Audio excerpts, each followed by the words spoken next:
Good afternoon and welcome to day 2 of the TIPQC annual meeting. I'm Brenda Barker, the Director of the Tennessee Initiative for Perinatal Quality Care. At this time, I would like to just provide some housekeeping notes and important features to help you navigate this virtual experience. During our usual in-person meeting, we have the opportunity to connect with each other and have some conversations. So we hope that you will use the virtual platform to do that. While it may not be the same, we want you to be able to take notes, chat with each other, ask questions of our speakers, and leave comments. You can do that by clicking the blue Engage plus sign at the top right hand of your screen. If you need assistance, click on the green Help button located in the lower right hand corner in the tech support. We also would like to encourage you to connect with TIPQC on the media platforms such as Twitter, Instagram, and Facebook. You can do that by using the hashtag TIPQC2021. None of our presenters have any financial disclosures. You can claim CME this year by clicking on the CME file at the bottom of our platform. Unfortunately, as I mentioned yesterday, we no longer had the ability to offer CNEs as of December.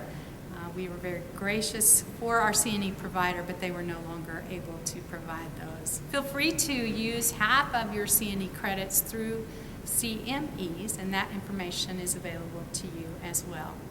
Don't forget, this entire meeting will be available to you for up to 30 days. You can view workshops, you can view presentations that you heard. You might also even have the opportunity to share those with others on your team that may not could join us today.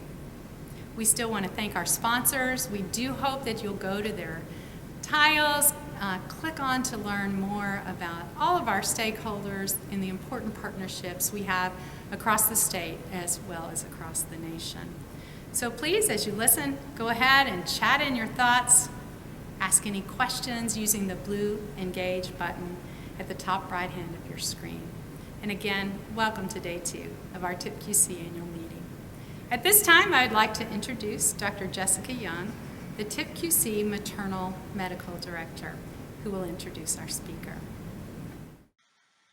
Hi, welcome to day 2. Today we'll be focusing on our opioid use disorder in pregnancy and opioid-exposed newborn project, our first TIPQC combined maternal infant project ever, which is really exciting. Throughout the meeting today and tomorrow, we will be hearing from some of our poster presenters.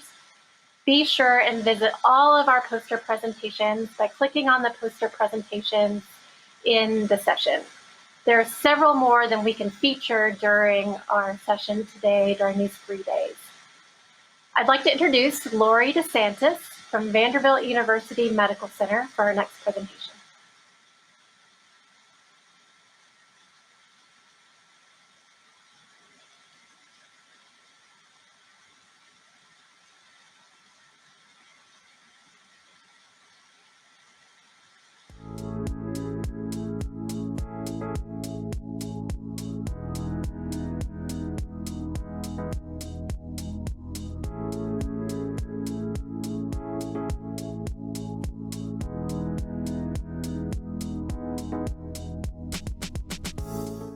Good afternoon. My name is Lori DeSantis, and I am the Senior Quality and Safety Advisor for Women's Health at Vanderbilt University Medical Center. Today, I'm presenting our project, Prescribing Naloxone to Improve Perinatal Outcomes for Obstetric Patients Diagnosed with Opioid Use Disorder. As many of us know, maternal death due to overdose from opioid drug use is on the rise, both in Tennessee and nationwide. Death from an opioid overdose can be prevented if the patient is administered naloxone, a medication that can reverse the symptoms of an overdose. The aim of our project was to prescribe naloxone to pregnant and postpartum patients diagnosed with opioid use disorder, preferably at the beginning of their prenatal care. Our first intervention was to give staff a presentation on opioid use disorder in pregnancy, which included information about our OB specialty clinic for pregnant patients with substance use disorders, called the Vanderbilt Maternal Addiction Recovery Program. During the presentation, we also emphasized the importance of prescribing naloxone to our patients with opioid use disorder. Our second intervention was to have the patient flow nurse on the mother-baby obstetrics unit remind providers to prescribe naloxone if the patient did not already have a prescription. At the same time that we started this project, there was a hospital-wide initiative to prescribe naloxone to any patient being prescribed opioid pain medication at discharge. We monitored our progress of prescribing naloxone through a report that was generated automatically from our Epic computer system of all patients being discharged from our obstetric units with a diagnosis of OUD, and then performed a manual chart review to see if naloxone was prescribed. Our results. Our naloxone prescription rate went from 17% in the first 3 months to 100% in the last 3 months of the project. We noticed several things during our project. First, that the initial presentation to the staff was not effective. We ended up having to give the presentation again a second time. Also, the hospital-wide initiative of prescribing naloxone was only for patients receiving a prescription for opioid pain medication at discharge. Many of our patients with OUD deliver vaginally and do not get a prescription for opioid pain medication, so this hospital initiative did not work for all of our patients.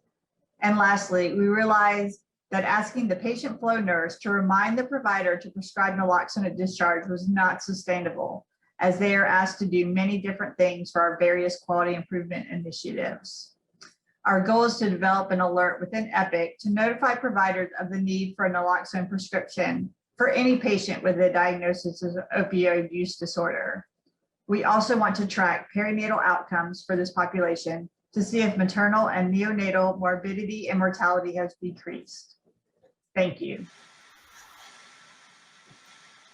Hi, Lori. Thank you, Lori. Thank you for that presentation. I'm really excited to be able to introduce our next video. It is a video that was produced by the Institute for Perinatal Quality Improvement, and it is called Speak Up, Listen to Black Women's Voices. Hearing the stories of our patients and their experiences is powerful. It grounds us and helps us understand how these issues affect real people. Stories have the power to move us from abstraction to action. By listening to these stories, we can recognize and honor the human dignity in all patients, including Black women and people of color.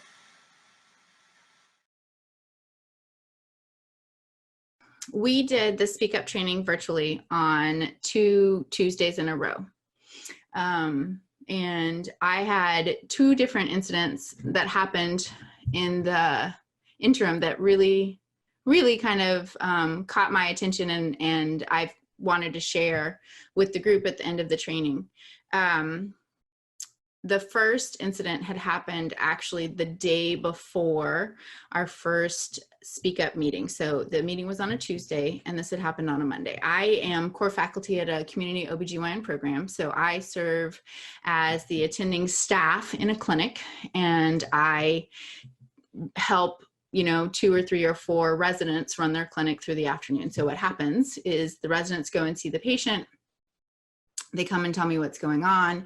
I go in with them to make sure that I agree, and then we all come up with a plan. So this particular day, this Monday, there was a patient that the front desk let me know was very upset. She had been told in the emergency room that she was going to get an ultrasound, and I had made the decision after reviewing her chart that she didn't need that ultrasound. And she was very upset. So I went up to the front desk to explain why I didn't think she needed an ultrasound. And she kept saying, I just want to make sure that there's nothing wrong. And I said, well, I've reviewed your chart. I know you were in the ER yesterday because you had some bleeding, but they were able to see the baby in your uterus. And so they've already confirmed the pregnancy. And she said to me, that's not what I'm worried about. They told me I have bleeding inside my uterus, and I just want to make sure that there's no problem. And I said, okay, well, let's do this. Let's have you see the doctor. And then once we I said, that's not what's written in the ER notes.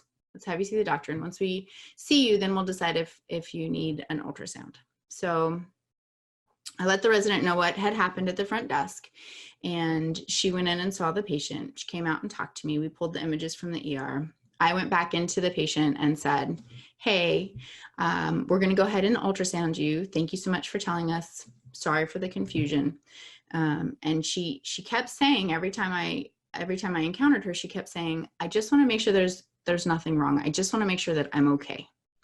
I just want to make sure that this isn't an emergency. And I said, I understand. We're going to do the ultrasound. The tech will come and get you. And I stepped out with the resident and I told the resident, I don't really understand why she's so worried. I don't really understand why she's saying it. And then I kind of just put the incident away. Tuesday, when we were sitting there and talking about speaking up for women of color, I kept this patient, this lady kept coming into my mind. And I know all the data. You know, I teach residents, we talk about the difference in maternal morbidity and mortality, particularly in Georgia, where I train these residents. And I know the numbers. And I know that the data says that these numbers are a result of us dismissing or discounting women's stories. None of that triggered me on Monday, but Tuesday when I was sitting in this room listening to our online training, I had this moment where I realized that what she was saying to me was that she wanted to make sure that I heard her. And I think that there's a little bit of a trap. You know, first trimester bleeding is really common. 50% of women, 35% of women will have it. Half of those will go on to have a normal pregnancy. And so in my brain, I had already logicked this and I wasn't worried at all about the small amount of bleeding that they saw around the baby. But she didn't know any of that. And I didn't hear her that day, which of course I still feel awful about. So the training was Tuesday. I couldn't get this patient out of my mind. The first thing I did on Wednesday when I got back into the office was I pulled my schedule to get her name and I pulled her chart and I called her and I said, hey, Miss Lady, it's Dr. Taylor. I just wanted to call and check on you and make sure that you were doing okay from yesterday. I just wanted to make sure that your pain hadn't gotten any worse and your bleeding hadn't gotten any worse and that you felt like we were taking good care of you. And she said, oh, I feel fine. Thank you for calling. I said, it's my pleasure. You know, our plan is to see you again in 2 weeks. If something changes in 2 weeks, please let us know. And then I felt better. I felt like I had done a better job of listening to her and hearing her concerns. Imagine my surprise when I got a message from her on Friday through the electronic system that said, I just wanted to say thank you because I don't think that anyone has ever listened to me like you did. And while I'm grateful for the training, I wish I had done a better job the first time around. So she's fine, by the way. The pregnancy is continuing well. The second patient, in some ways, had some similarities. In other ways, was a little bit different. This patient, I had seen, again, with the residents on the labor unit. The first time I met her, she was on her 7th visit to our hospital system. She was 16 years old. She is 16 years old. This is her first pregnancy, and she was about 20 weeks pregnant. She had been on 7 different occasions to more than one hospital in our system with the complaints of this horrible, horrible pain in her abdomen. And she had gotten labs and urines. She had been told this is round ligament pain.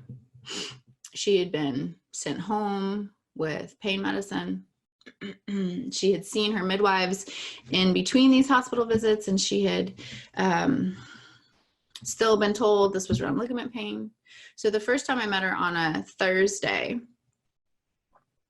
a third-year resident did her initial evaluation, a third-year resident that I trust very much, and came to me and said, you know, the patient says this pain is terrible, but she doesn't look like the pain is terrible. And in her chart, it says that this is round ligament pain. And I said, you know, Brown ligament pain doesn't wake you up in the middle of the night, make you cry. It doesn't make you throw up. Are you sure that you feel comfortable? I said, you know, we know that we don't listen well to Black women and their concerns. Are you sure that we're not just dismissing this lady? And she said, yes, I'm sure. She said, you know, she's 16. She got pregnant in juvie. Her father of the baby is not with her. I think she might be homeless. I think this is probably just psychosocial. And I said, tell me the tests you've run.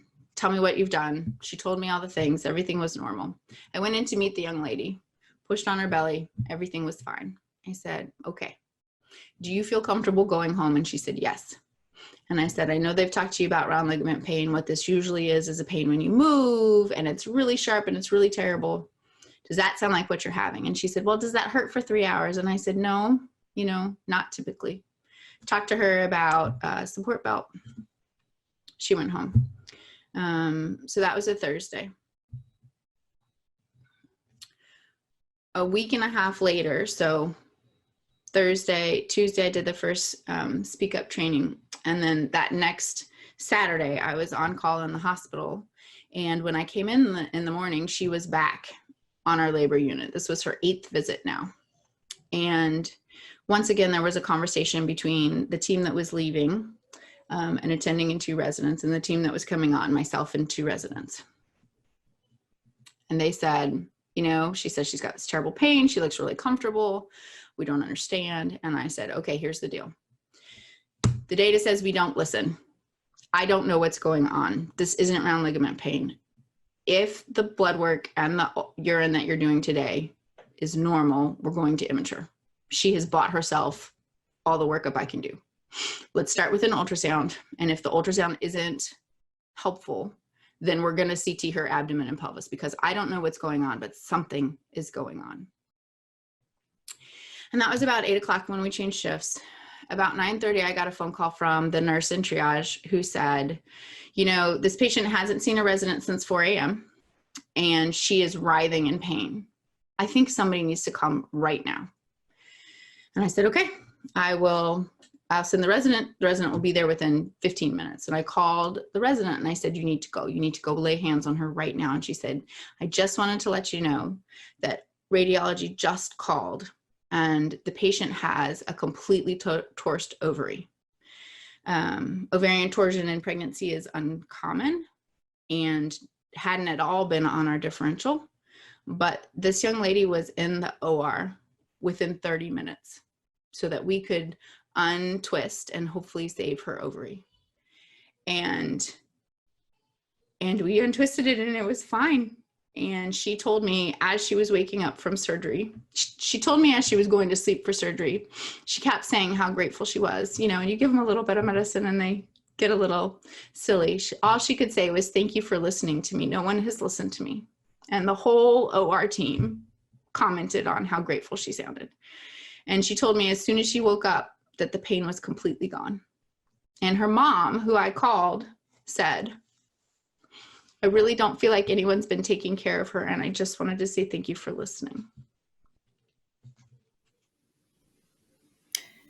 We may all need a minute after that. I think that's such a powerful message. I'm Anna Murad, the TIPQC Infant Medical Director. Thank you all for joining us for day 2 of our annual meeting.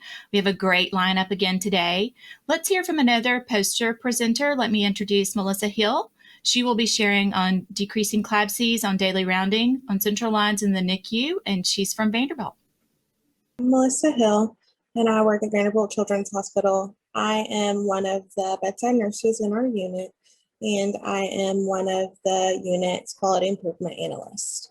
So I started working on this project in October of 2019. So our goal was to decrease central line associated bloodstream infections. And we achieved this by daily rounding on all of our central lines in the NICU. I worked with Caitlin Pugh and the Clabsi team at Vanderbilt Children's Hospital as well. So our goals to reduce Clabsi, neonates are at a high risk of morbidity and mortality if they have a bloodstream infection. we need central lines in our patients in order to give them nutrition and medications. And their skin presents an issue with central line dressings maintaining their integrity and being a potential source of infection.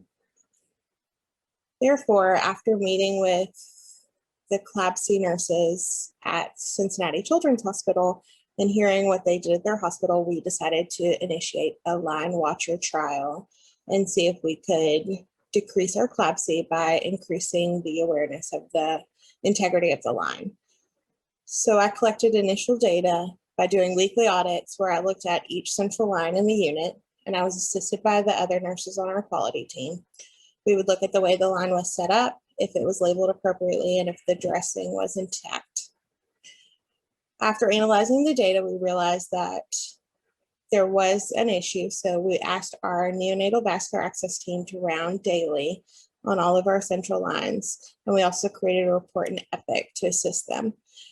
Throughout the initial work of the project, we realized that there were some barriers on them having the time and workload to be able to do this, but we were able to work through those. So our results was that in the initial group, our central line compliance was about 80%, and we were able to bring it up to 95% during this line watcher trial. We also went over 6,000 central line days between Clabsis in our unit, which was a huge improvement for our unit. And you can see if you look at the data that we had, once we were able to have the nurses start rounding on their lines, they were able to use that report. We also created a checklist, and we were able to maintain this very high compliance for the first part of 2020. We did have issues after COVID-19 started because we were reducing our daily rounding by staff and also our quality improvement team to reduce transmission of infection. And after we were able to go back into the rooms, we realized that we had a decreased compliance. We were able to have compliance come back up after we were able to start rounding more often. And this is an ongoing thing that we are doing in our units still today. This, along with the other things that we are doing to prevent Clabsis that are inside the evidence-based bundle, proved to help reduce infections in our unit. Thank you, Melissa. As a reminder, we want to hear from you. Please submit your questions in the chat section. Click on the blue engage symbol located at the top right corner of your screen and type in the questions, and we'll try to answer as many as we can. If you have questions for the poster presenters, we will get to those, but not after the next presentation. We will get to those offline. It gives me great pleasure to introduce Dr. Wanda Barfield. Dr. Barfield is the Director of the Division of Reproductive Health within the National Center for Chronic Disease Prevention and Health Promotion at the CDC. Her research focuses on maternal and infant morbidity and mortality. Her full bio, which is very full, can be found on the TIPQC website. Dr. Barfield co-authored the latest AAP Clinical Report on neonatal opioid withdrawal, and she'll discuss that today. We are very fortunate to have her join us.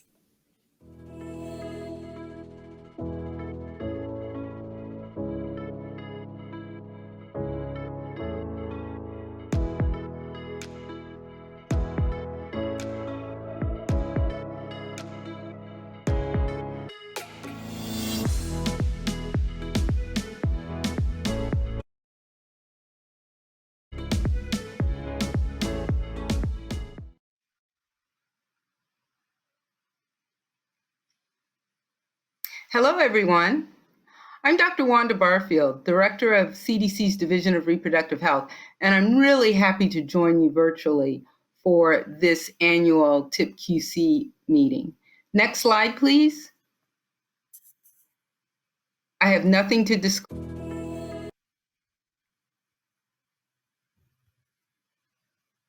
Next slide. Years ago, before the opioid crisis was in the national spotlight, I served as the director of a neonatal intensive care unit at Madigan Army Medical Center in Tacoma, Washington.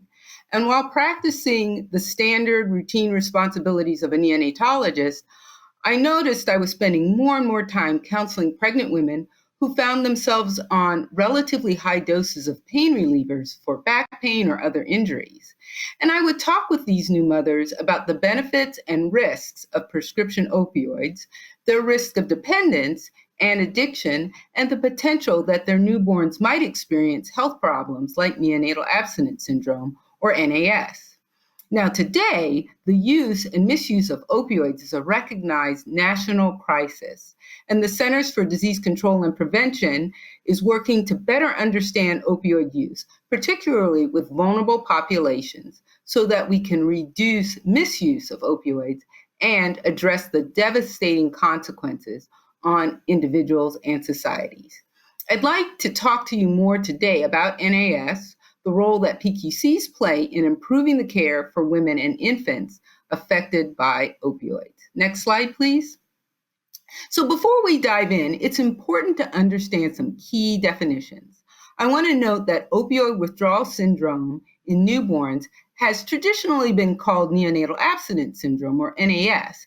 However, more recently, it's been called neonatal opioid withdrawal syndrome, or NOWS, by federal agencies, including the U.S. Food and Drug Administration. While NAS is a more general term for neonatal withdrawal that in the literature may include non-opioid exposures, evidence suggests that the recent growth of neonatal drug withdrawal has been primarily from in utero opioid exposure, either in isolation or in combination with other substances. Next slide, please. The National Center for Health Statistics recently released mortality data for the nation, which included data on overdose deaths. The drug overdose rate in 2019 was higher than in 2018, but similar to the rate in 2017. Rates for males were significantly higher than for females for all years, with a p less than 0.05.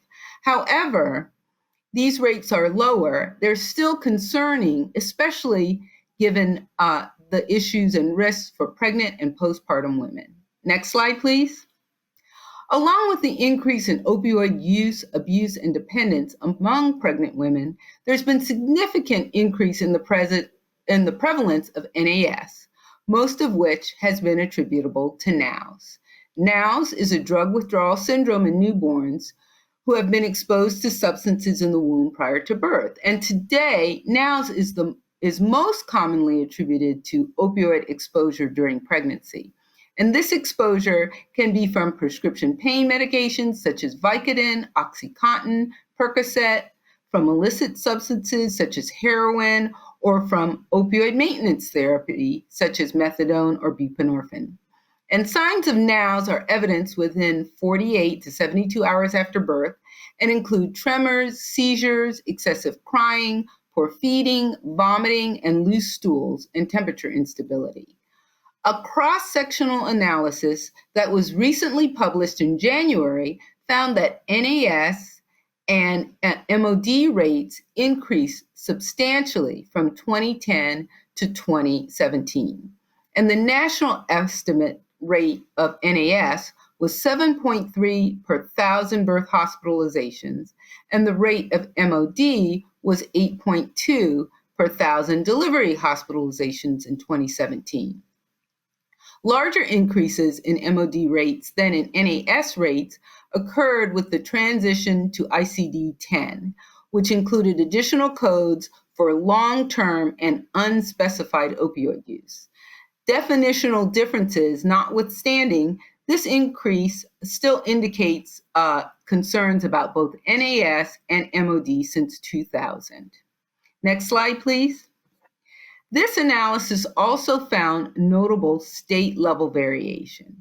In 2017, the vast majority of individuals with NAS and MOD were non-Hispanic, white, Medicaid-billed, and metropolitan residents. However, rural areas have been disproportionately affected, with larger increases in 2017 rates that were approximately twice those for residents in large metropolitan areas. Next slide, please. According to 2016 estimates, the overall incidence rate of NAS was 6.7 per 1,000 in-hospital births. It's important to note that rates were highest among American Indians, Alaska Natives, people in the lowest income quartile, and people living in rural areas. Another study published in 2020 found racial and ethnic disparities in the use of medications to treat OUD during pregnancy.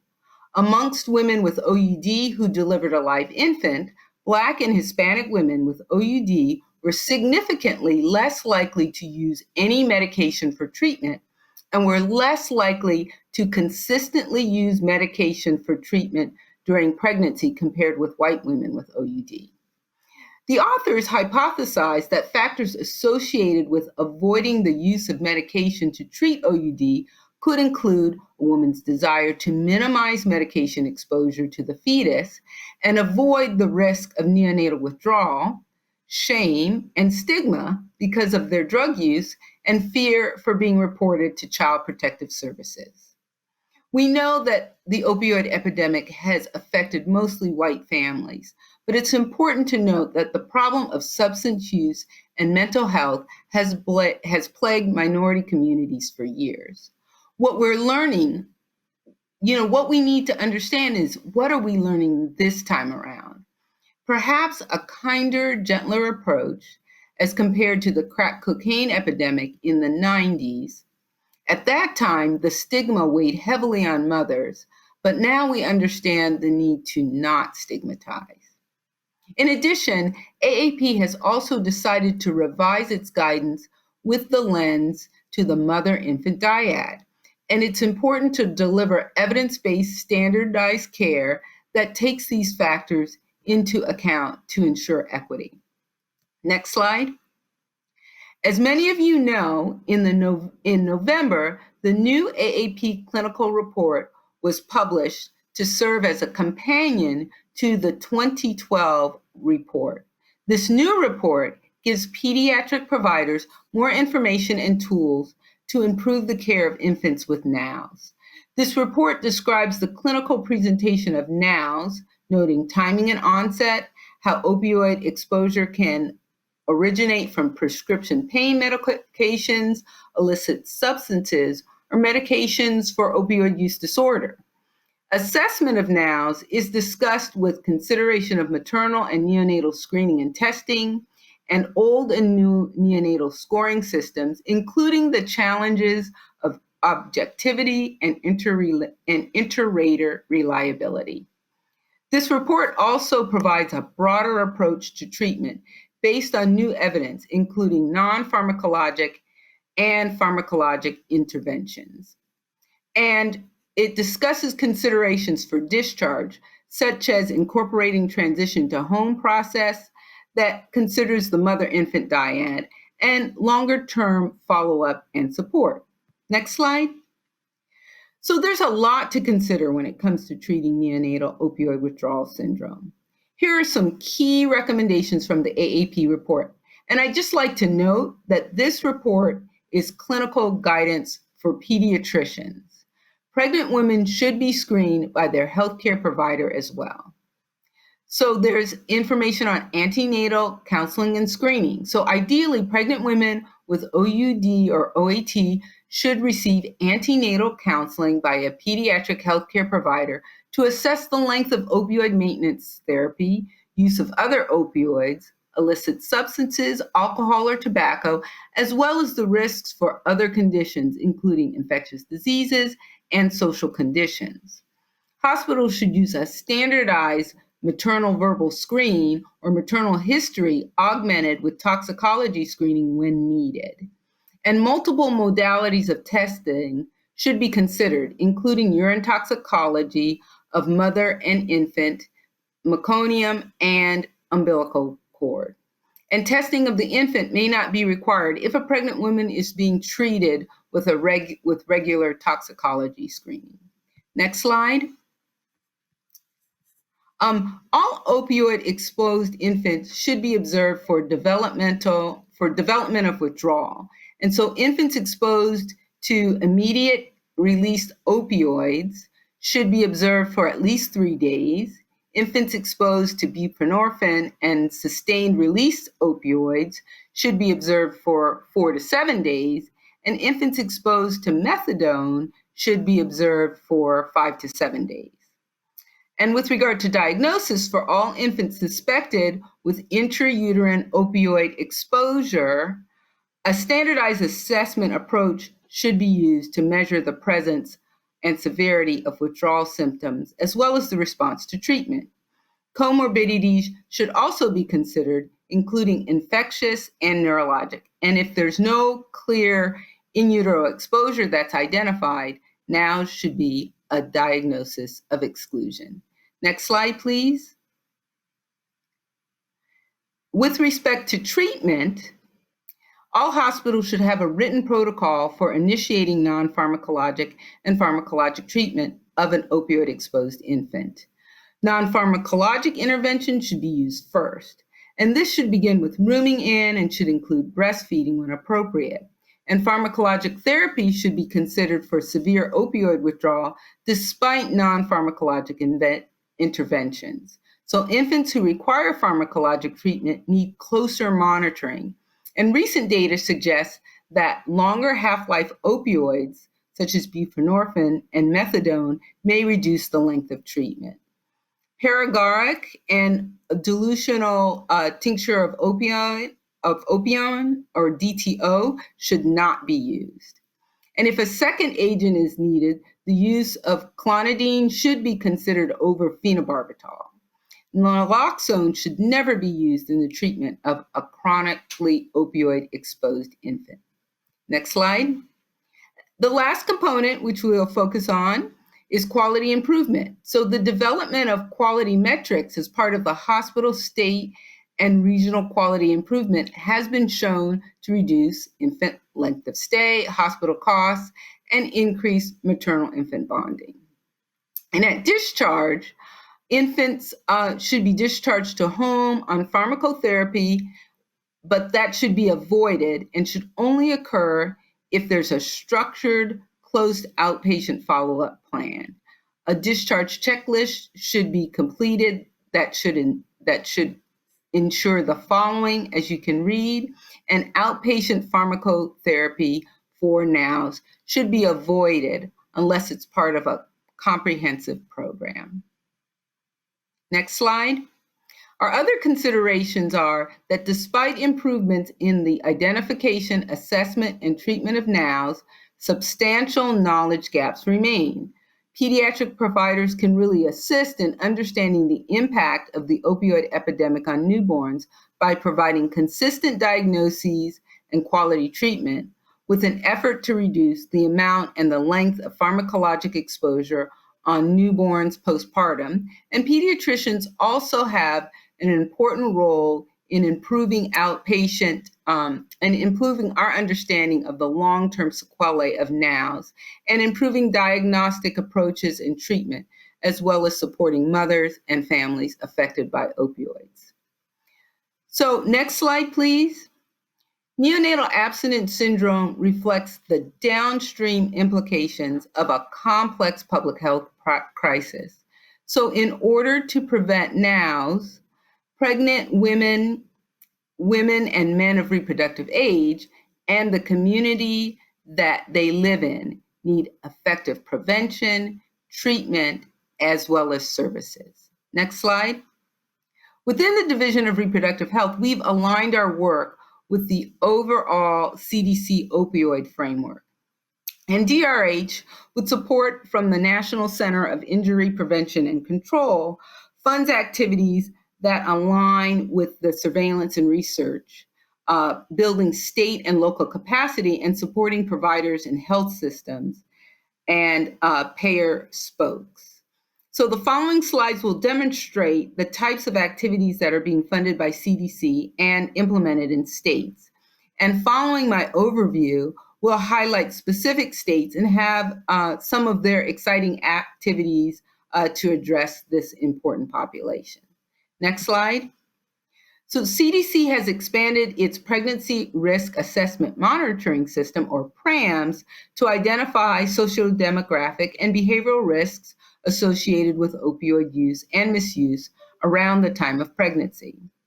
The PRAM's opioid-focused work includes two main components. 32 states have received funding to add a set of questions on opioid use and misuse to their PRAM survey. And they've also provided support to 7 states with a high rate of opioid-related overdose deaths to implement a callback survey of previously interviewed mothers at 9 months postpartum. And the 2 opioid surveys capture information on a woman's experience before, during, and after pregnancy and at 9 months postpartum. And data from both these surveys will help state health departments, clinical providers, CDC, and other federal agencies develop programs and policies to reduce the risk of opioid exposure during pregnancy and ensure access to recommended clinical care. CDC also, next slide, please. CDC also supports 6 maternal mortality review committees to comprehensively review all maternal opioid deaths in their state. And maternal mortality review committees get the most detailed, comprehensive data on maternal deaths. And through what's called ARMOR, CDC has also developed processes and tools that committees can use to improve data quality and collection to better capture, analyze, and prevent maternal overdose deaths. We recently met, and I'm excited that we'll all be able to share the preliminary data from these states later this year. Maternal mortality review committees found that overdose deaths were determined to be preventable at an overwhelming majority of the time. Tennessee is one of the 6 states funded through ARMOR, and the lessons learned from these activities will inform the MMRC data system called MARIA. And it walks states through a process to collect and review overdose-related deaths. Kentucky is using MARIA and reviewing overdose deaths with technical assistance from CDC. Next slide, please. One of our efforts to build state, local, and tribal capacity to prevent opioid-related deaths and harms is called OMNI. And this stands for the Opioid Use Disorder, Maternal Outcomes, and Neonatal Abstinence Syndrome Initiative. And it's a collaborative learning community that shares strategies and best practices for policies and programs designated to identify the treatment for pregnant and postpartum women with opioid use disorder and infants. There are currently 13 state teams, and that consists of state health officials, Title V directors, behavioral, mental health, or alcohol and drug abuse directors, Medicaid medical directors, and providers of key facility champions that are participating in this initiative. Next slide, please.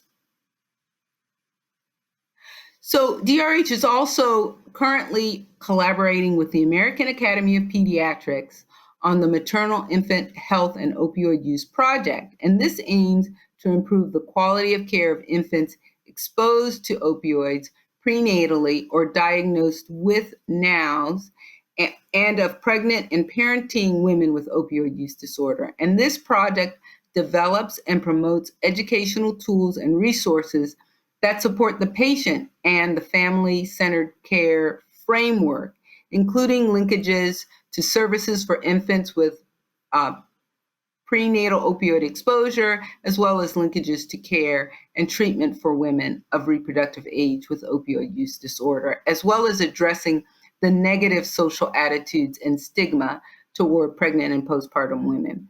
And this is one of the many partnerships to improve the care for mothers and infants. It's also important to collaborate with our clinical OB colleagues and organizations such as ACOG to improve coordination of care for the mother-infant dyad. And CDC also supports perinatal quality collaboratives. So the PQCs, as you all know, are state or multi-state networks of multidisciplinary teams working to improve the health of mothers and infants. And in 2019, PQCs expanded their work to improve the quality of care and outcomes for pregnant and postpartum women with opioid use disorder and their newborns with NAS. And this funding supports training and helps states to build their capacity to use best practices for screening, treating, and coordinating the care for these at-risk populations. And with collaboration with national partners, states are receiving training to build the capacity on issues such as stigma and bias, caring for an infant with NAS, and screening for OUD. Other collaborations include those with ACOG and ASAM, and providers have an opportunity to access the waiver qualifying ASAM treatment of opioid use disorder course, a training with obstetricians and gynecologists. And this course covers all medications and treatments for opioid use disorder and provides the required educational needs to obtain a waiver to prescribe buprenorphine. Next slide, please.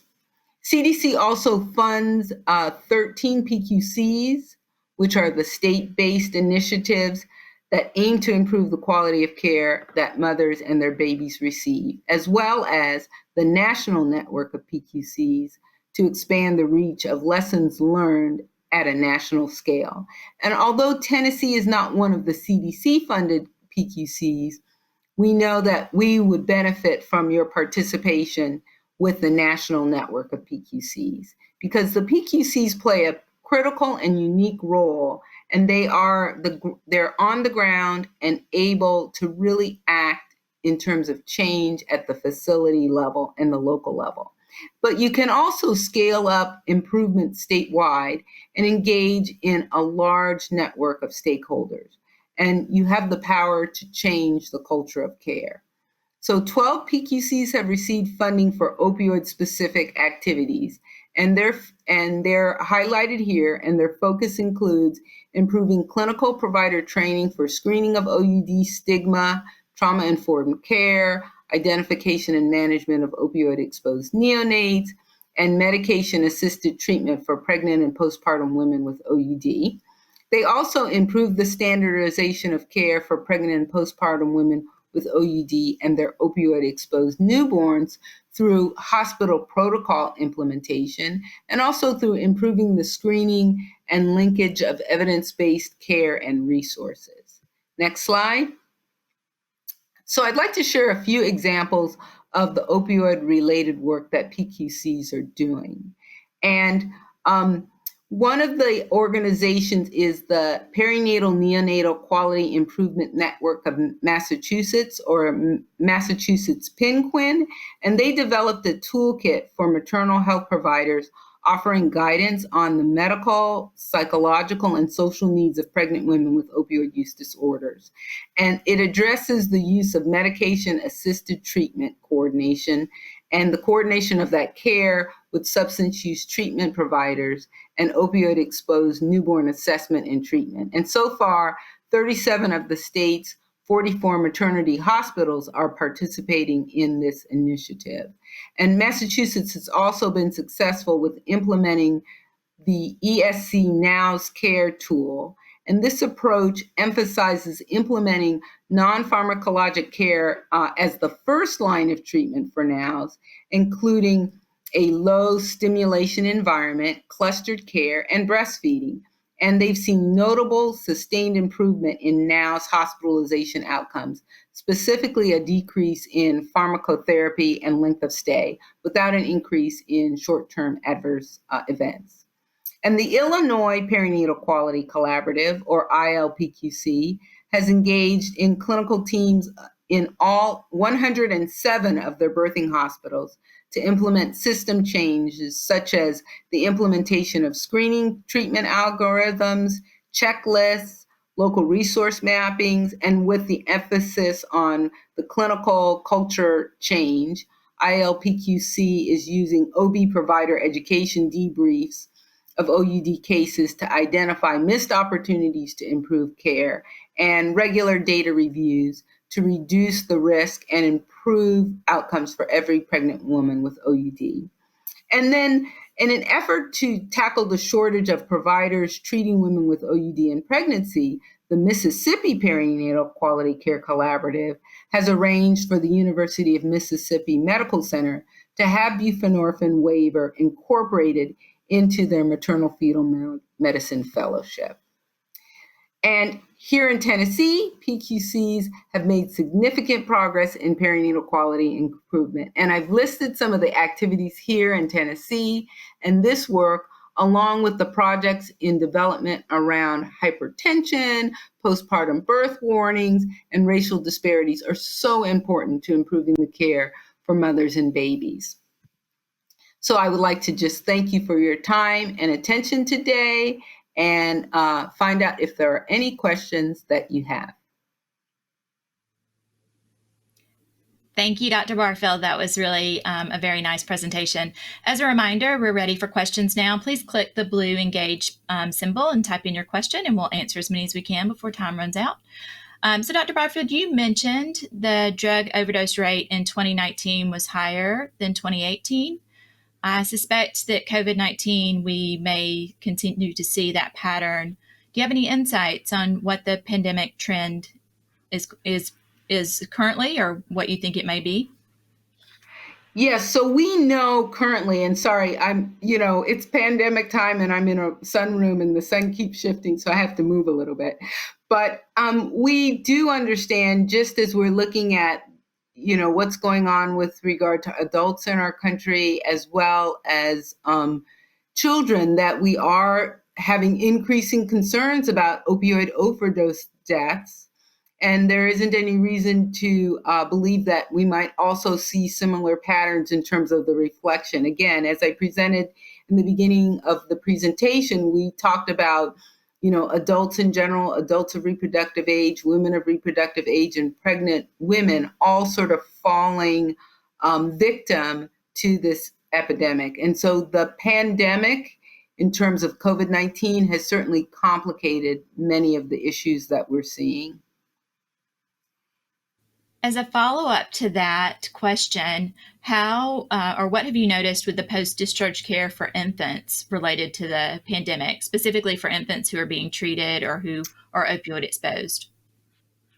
So I think the additional complication is, an issue around, again, trying to observe and monitor infection control related issues related to the pandemic, trying to also incorporate the need for social services and supports, and make those connections to care, and addressing the issues in the postpartum period has made it more complicated. But I think we do have some good opportunities to really continue to care for families and think about the social issues that are so important in addressing the care for the maternal and infant dyad. That's a great point. Are there models of coordination or partnerships that you can point out between outpatient and inpatient care that do a good job of addressing social needs and racial disparities? Yes, so I'm a neonatologist by training and a pediatrician, and I would say in general, pediatricians do a good job of coordinating both inpatient and outpatient care for infants in general, but particularly for infants who have special needs. I think what we all need to continue to do is to understand and know our local resources, right? There may be really important community resources that may be unique to an area that can help to support families. And part of that is sort of leaving the four walls of our institutions and really understanding what resources may be available. And also, as pediatric providers, we can be advocates in terms of identifying those resources and creating the connection so that they're more readily available. Going back to my story in the military as I began, we had a very wonderful community in terms of the military service leaders who were willing to support families. But part of it was understanding what those resources were in terms of particularly families that had social needs. And I think we would all do well to pay close attention to those social needs as we take care of our patients. I'm going to go off topic for just a second because it's IBCLC Day, and we want to say happy IBCLC Day to all of our listeners who are, and all of our participants who are lactation consultants. Can you tell us a little bit about the CDC efforts around breastfeeding promotion and sustainment? Yes, so happy IBCLC Day to everyone. And CDC is highly encouraging of breastfeeding. So if we just talk a little bit about the context of care, even with regard to infants with NOWs, we know that there is the opportunity to breastfeed if a mother is being monitored in terms of medication treatment. And we should encourage that also in terms of quality improvement during that transition period. We know that breastfeeding is a good opportunity for non-pharmacologic intervention. Thank you. We so appreciate your time today. And if anybody else has questions coming in, please let us know. And otherwise, we are going to transition over and hear from our next poster presenter from Caitlin Witt from UT Health Center. Thank you, Dr. Barfield. Thanks, everyone.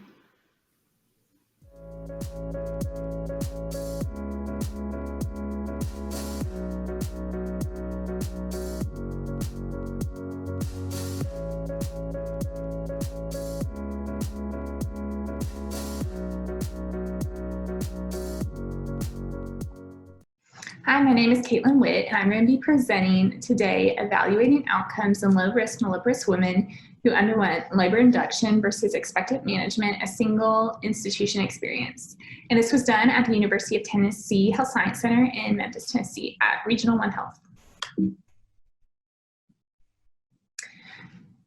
So the Aap trial found that induction of labor decreased the rates of cesarean section and was not associated with adverse neonatal outcomes. And this study was looking at the results of the Aap trial in our population here in Memphis. So due to the results of the Aap trial, our practitioners in 2018 started scheduling women for elective induction of labor if they were 39 weeks or greater and low-risk nulliparous women. So the aim of the study was to analyze the perinatal and maternal outcomes of women who underwent elective induction of labor versus expected management and see if our findings lined up with the Aap trial.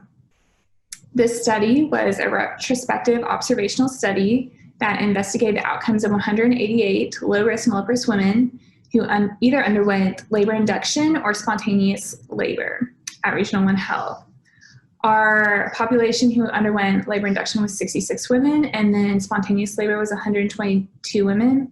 Of this population, both groups were equally, their BMI was 30, and 76% were African American and 23% were Caucasian, and those statistics are equal for both groups. So we did a comprehensive chart review of both maternal and neonatal outcomes, and you can see below listed the different neonatal and maternal outcomes we evaluated in both groups. So the results of this study, our significant finding was that the induction group spent more time in labor. Our p-value was 0.001. We found that 36% of women who were induced delivered by 12 hours versus in active labor, 75% of women delivered at 12 hours. And you can continue that comparison. In induction, 41% were delivered by 24 hours, and an additional 20% were delivered by 24 hours in the active labor group. So the main thing we saw was that the women who were induced spent a significant amount of time longer in labor. The differences in maternal and neonatal morbidity and mortality were not significant between the two groups, and the rate of cesarean section was not significantly different between the two groups. We saw about a 20% rate of cesarean section in the induction group versus a 16% in the active labor group. And our p-value for that was 0.713. So the conclusion for the study was that, comparing our findings to the Aap trial, we did not see a decreased rate of cesarean section with labor induction versus expected management. We saw no statistical significance between the two groups. We did observe, however, an increased amount of time spent in labor for the induction group. And we find this especially significant in the times we're in now during COVID, because I think the limiting factor for our institution is often resources, whether that be physical resources or healthcare worker resources. So we find this very significant, and it is definitely interesting to retrospectively compare these results to the RAP trial. And I want to thank you for listening to this presentation. Thank you so much for that presentation, UT Health Center. As a reminder, we want to hear from you. Please submit your questions in the chat section. Click on the blue Engage symbol located at the top right corner of the screen. Type your questions in the chat section, and we'll try to answer as many as we can after our next presentation. It is now my privilege to introduce Dr. Trisha Wright. Dr. Wright is a professor at University of California, San Francisco, is an OBGYN and a leader in the field of addiction medicine. She has written numerous articles and literally wrote the textbook on substance use disorder in pregnancy. She will be talking to us today about screening for substance use disorder in pregnancy. Welcome, Dr. Wright.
Hi, thanks for having me today. And I apologize. You'd think after a year of doing Zoom calls, I'd know not to hang up on myself. I'm Trisha Wright, and thanks for the wonderful introduction. I'm going to be talking to you today on screening, brief intervention, referral to treatment for substance use disorders during pregnancy.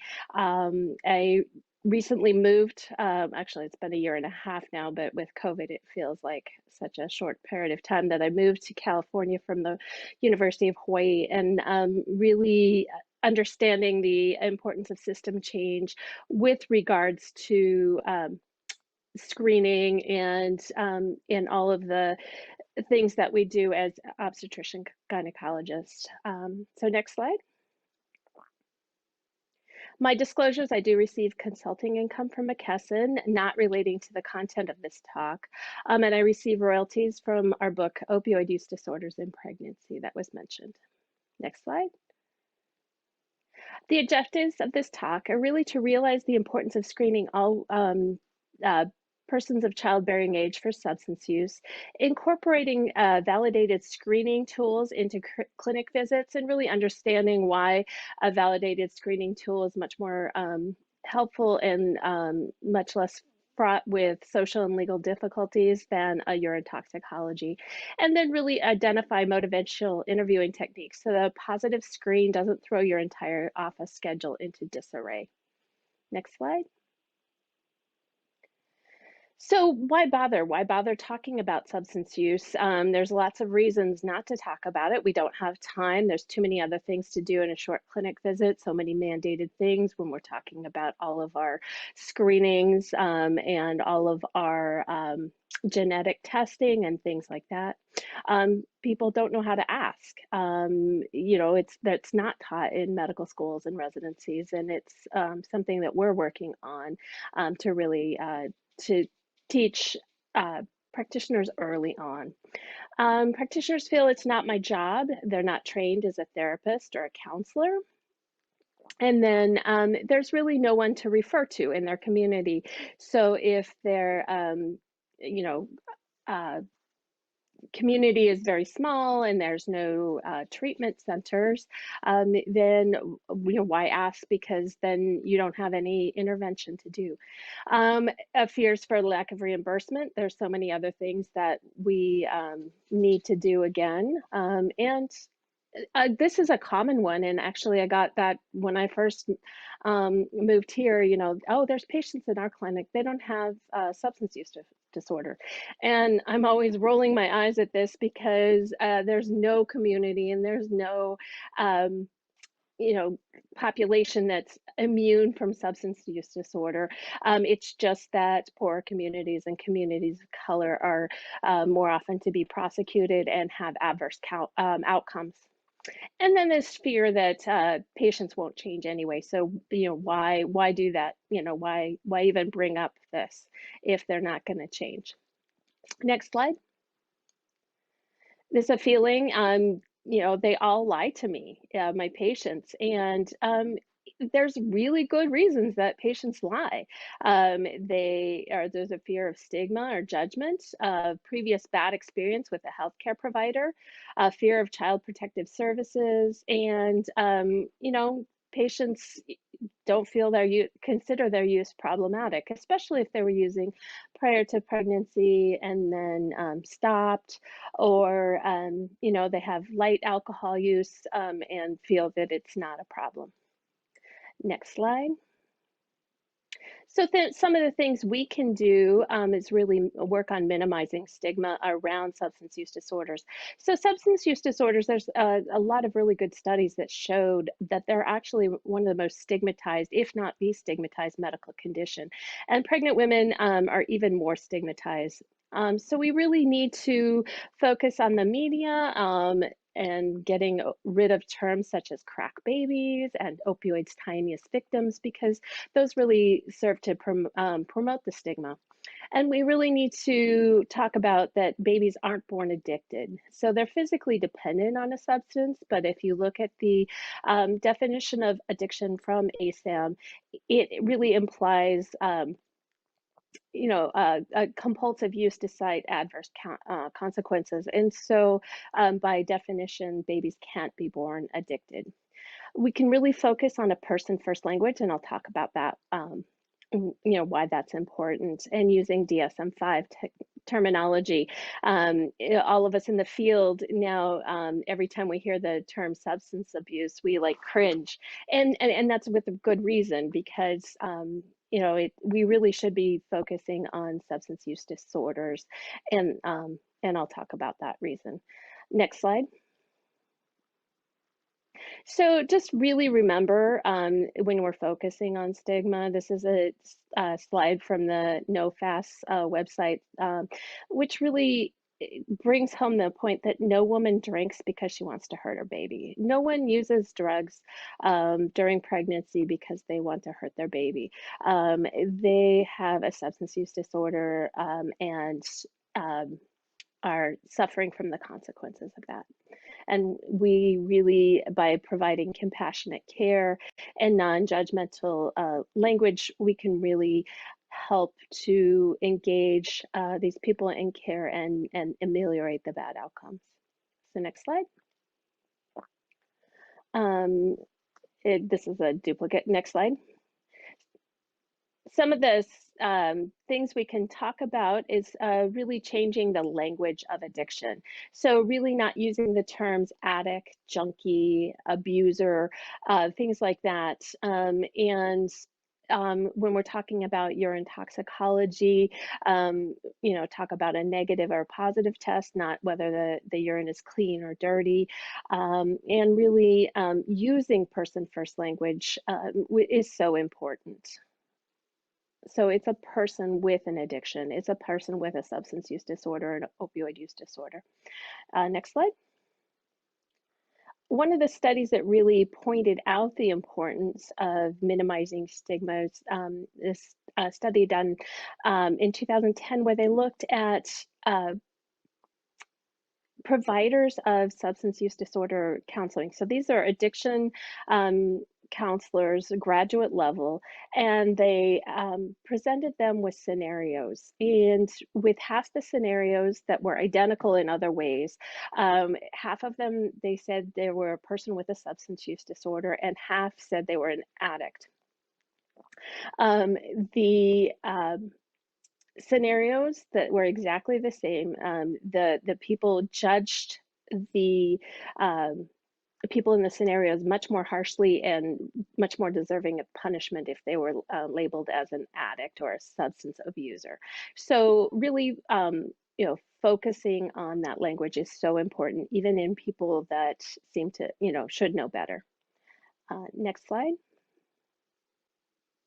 Some of the harms of stigmatization. This is just an example that I use. This is a bad outcome we had in Hawaii. A mom, she had one prenatal visit. She came in at 28 weeks to see a partner of mine at a federally qualified health center.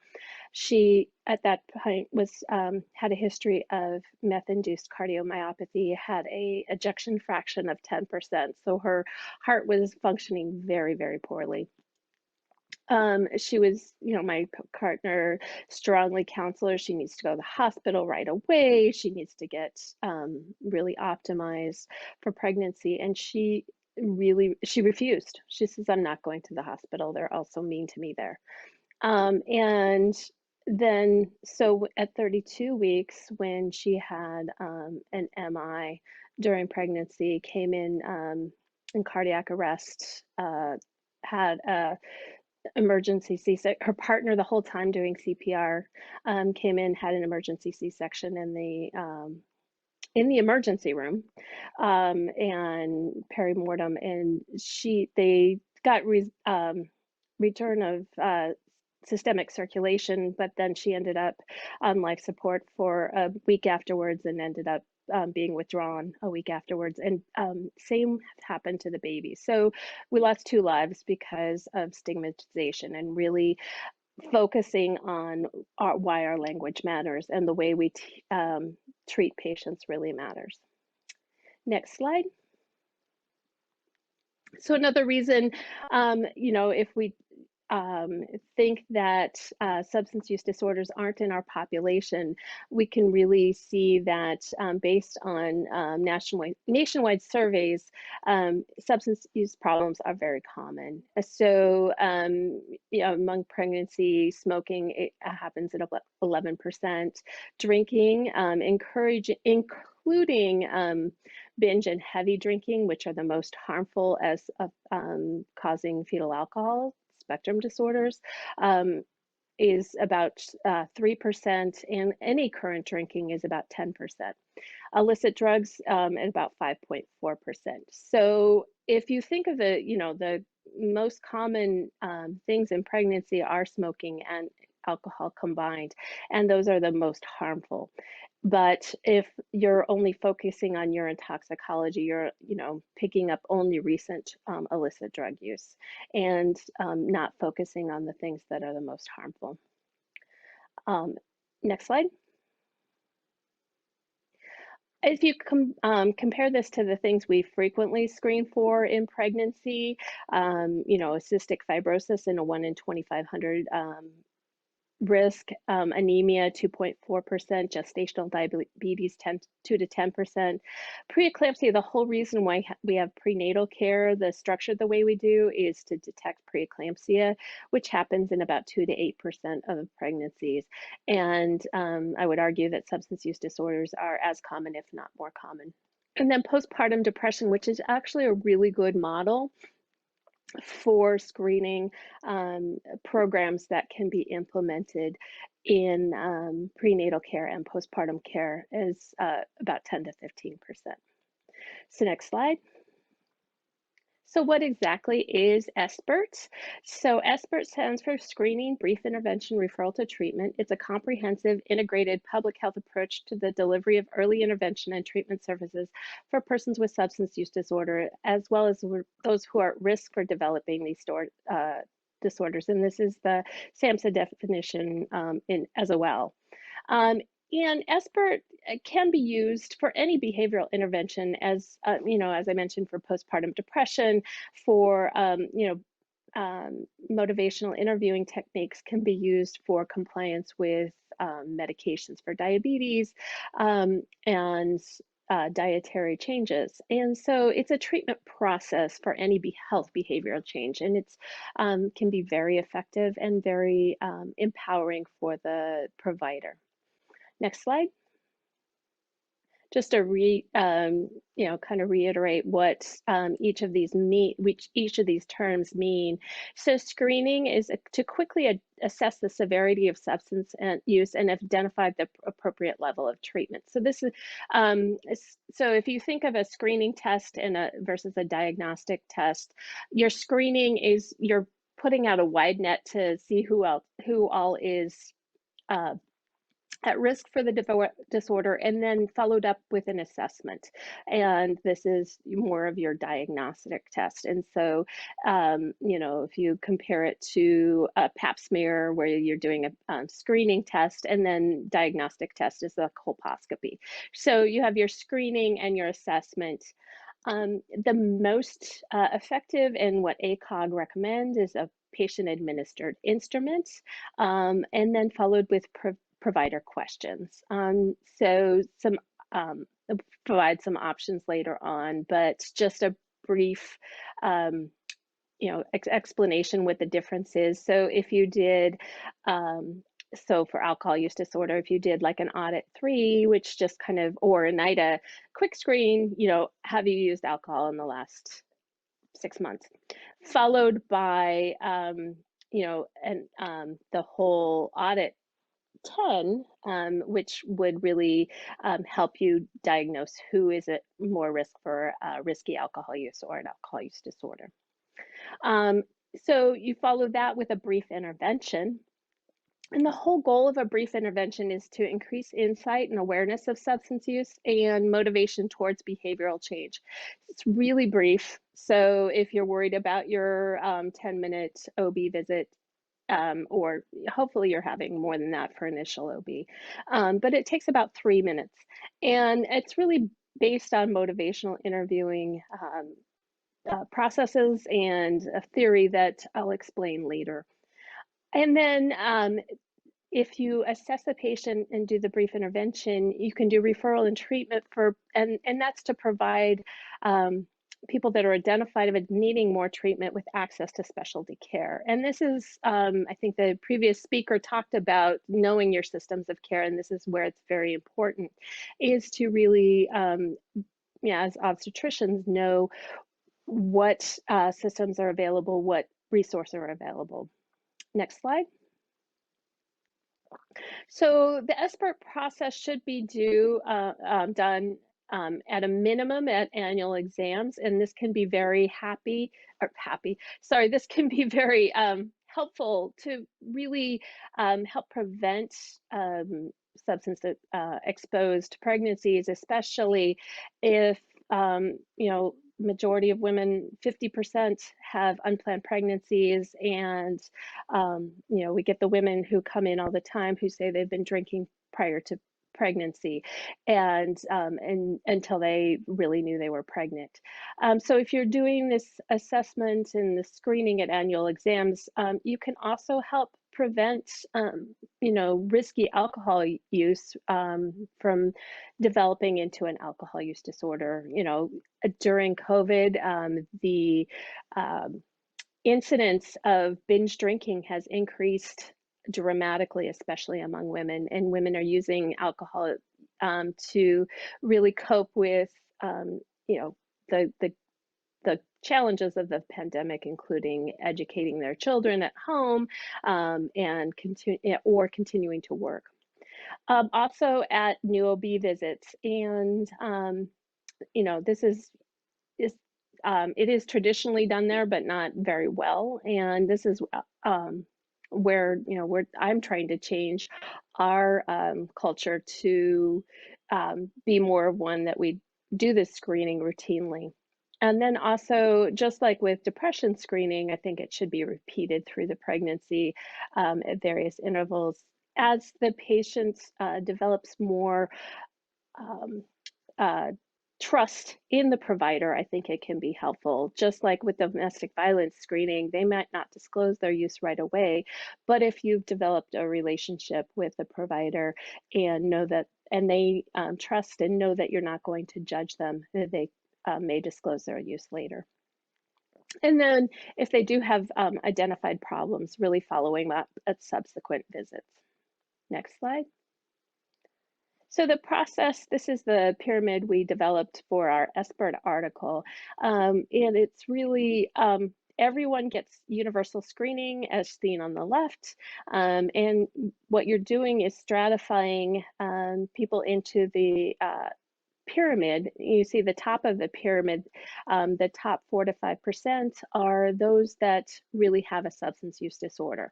So I would argue that most women who continue to use substances during pregnancy, one of the definitions of addiction is continued use despite wanting to cut down or despite adverse consequences. So, continued use during pregnancy almost is diagnostic. So that puts them in the high risk group, the 4 to 5%, and that in general would require a referral to treatment. The moderate risk category is the middle, say 30%, and those are people with, kind of moderate risk. They might have had a history of a substance use disorder and quit, or heavy use prior to pregnancy and quit with pregnancy, history of treatment, or someone who may be drinking intermittently through the pregnancy. And this is really where brief intervention does its magic, because you can really help prevent the development of risky alcohol use or substance use disorder during this middle period. And so really learning these techniques can be so important. And at the bottom, 65 to 70% really are low risk. So the majority of the patients that you see in your clinic, you're not going to need to do any intervention on. You just need to give them some brief advice. It's wonderful that you're not drinking now, because we do know that drinking during pregnancy can lead to bad outcomes. So that's how that goes. Next slide.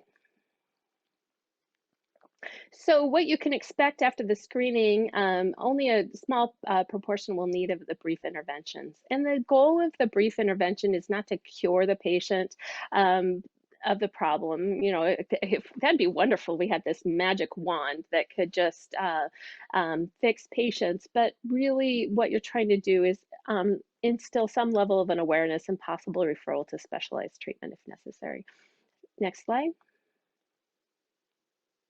The flow sheet that that you can expect in your clinic is you screen everybody.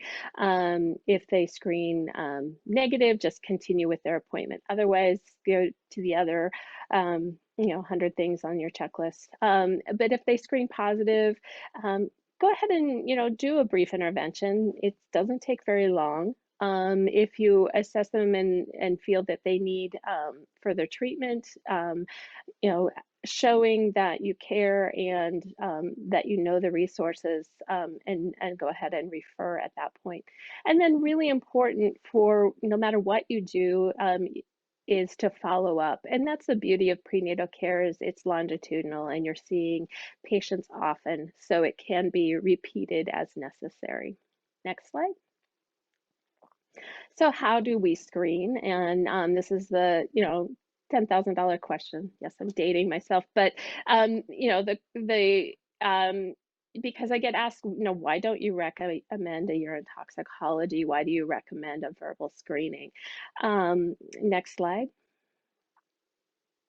So the importance of universal screening is really asking every woman about use and using the non-judgmental language that I mentioned earlier. But some verbiage that can be helpful is I ask all my patients about things they do that can affect their health. How much do you exercise? You know, have you ever smoked cigarettes? How much alcohol did you drink before you got pregnant? And see, this is a very important question because it's a lot less stigmatizing if you're asking about their use before pregnancy first. You know, have you ever used drugs that weren't prescribed for you? And really, you know, bringing it up as an open-ended question is very important. You know, not you don't use drugs, do you? Because of course they're going to say no, because you've pretty much answered the question for them. Next slide. So the NIDA 4 is one screening tool that I like just because it's easy. It's got fairly good sensitivity and specificity that we'll talk about. And it's very, you know, like I said, it's very specific, which is nice. So the last year, have you smoked tobacco or vaped? Had more than 3 drinks of alcohol in one day or more than 7 in 1 week? And this is something this question I like a lot for my well woman exams also, because it really can lead you to talk about risky alcohol use in women and how drinking more than 7 drinks a week or more than 3 on one occasion increases the risk of health consequences and the risk downturn of developing an alcohol use disorder. So, you know, just providing that feedback can be helpful. You know, you're providing it as a medical provider in a non-judgmental way. And then, and going on with the questions, use a prescription drug, a prescription for something other than prescribed, or using illegal or illicit drugs. Here in California, where cannabis is legal, we add this in just because we do want to screen for cannabis disorder and cannabis use during pregnancy. So the importance of this is, if the answer to this is yes to any of the above, the screen is positive. So just like you would have an abnormal pap smear, now you go on to do further questioning and a conversation, not urine toxicology. Next slide. So another screening test is the 4 Ps, and this has the advantage as you're asking about the parents and the partner, which really increases the comfort level of some people to talk about their substance use. And also, if their partner is using substances, it can be a good screener for domestic violence.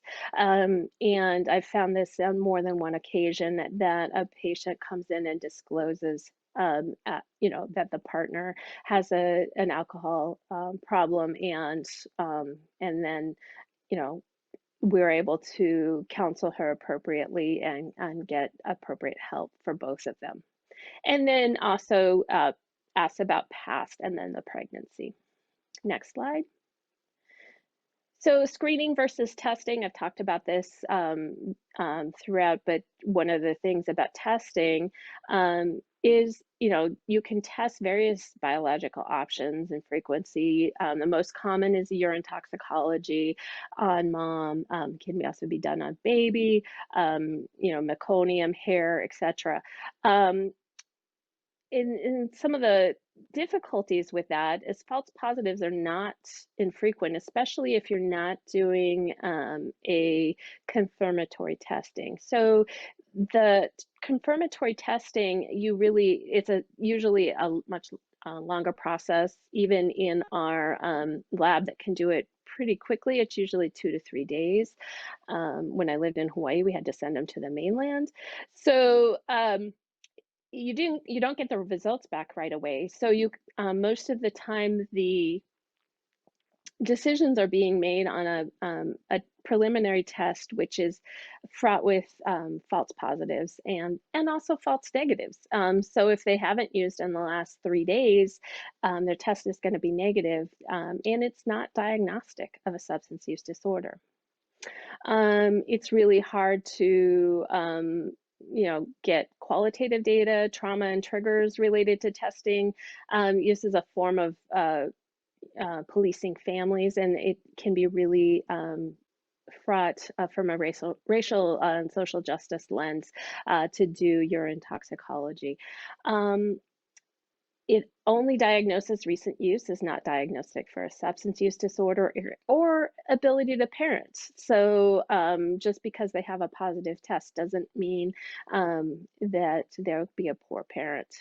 Whereas screening is really a universal, verbal, non-judgmental. It's an opportunity to destigmatize use, and it's an opportunity to offer services. It's really supported as the gold standard by ACOG and ASAM. And it also can cause trauma if not done in a trauma and cause harm if it's not done in a trauma-informed way. So really being cognizant of this and training providers is key. Next slide. This just shows some of the various false positives that can happen with various medications that are prescribed with the drug testing when confirmatory testing is not done. So things that can cause false positives for amphetamine include labetalol, bupropion, things like that, and I don't even want to think about how many patients had child welfare called on them for using cold medications and not getting confirmatory testing. So, I would urge you, if you're going to use it for whatever reason, if it's positive, you need to get confirmatory testing before any decisions are made. Next slide. I mentioned the sensitivity and specificity of the various screening tests. These are 3 of them combined in an article and looked at the 4 Ps plus, which is a slightly different version. It's actually proprietary test that was modified by Chasnoff and all. Compared with the NIDA quick screen and then the SBIRT-P, which is the one they were looking at.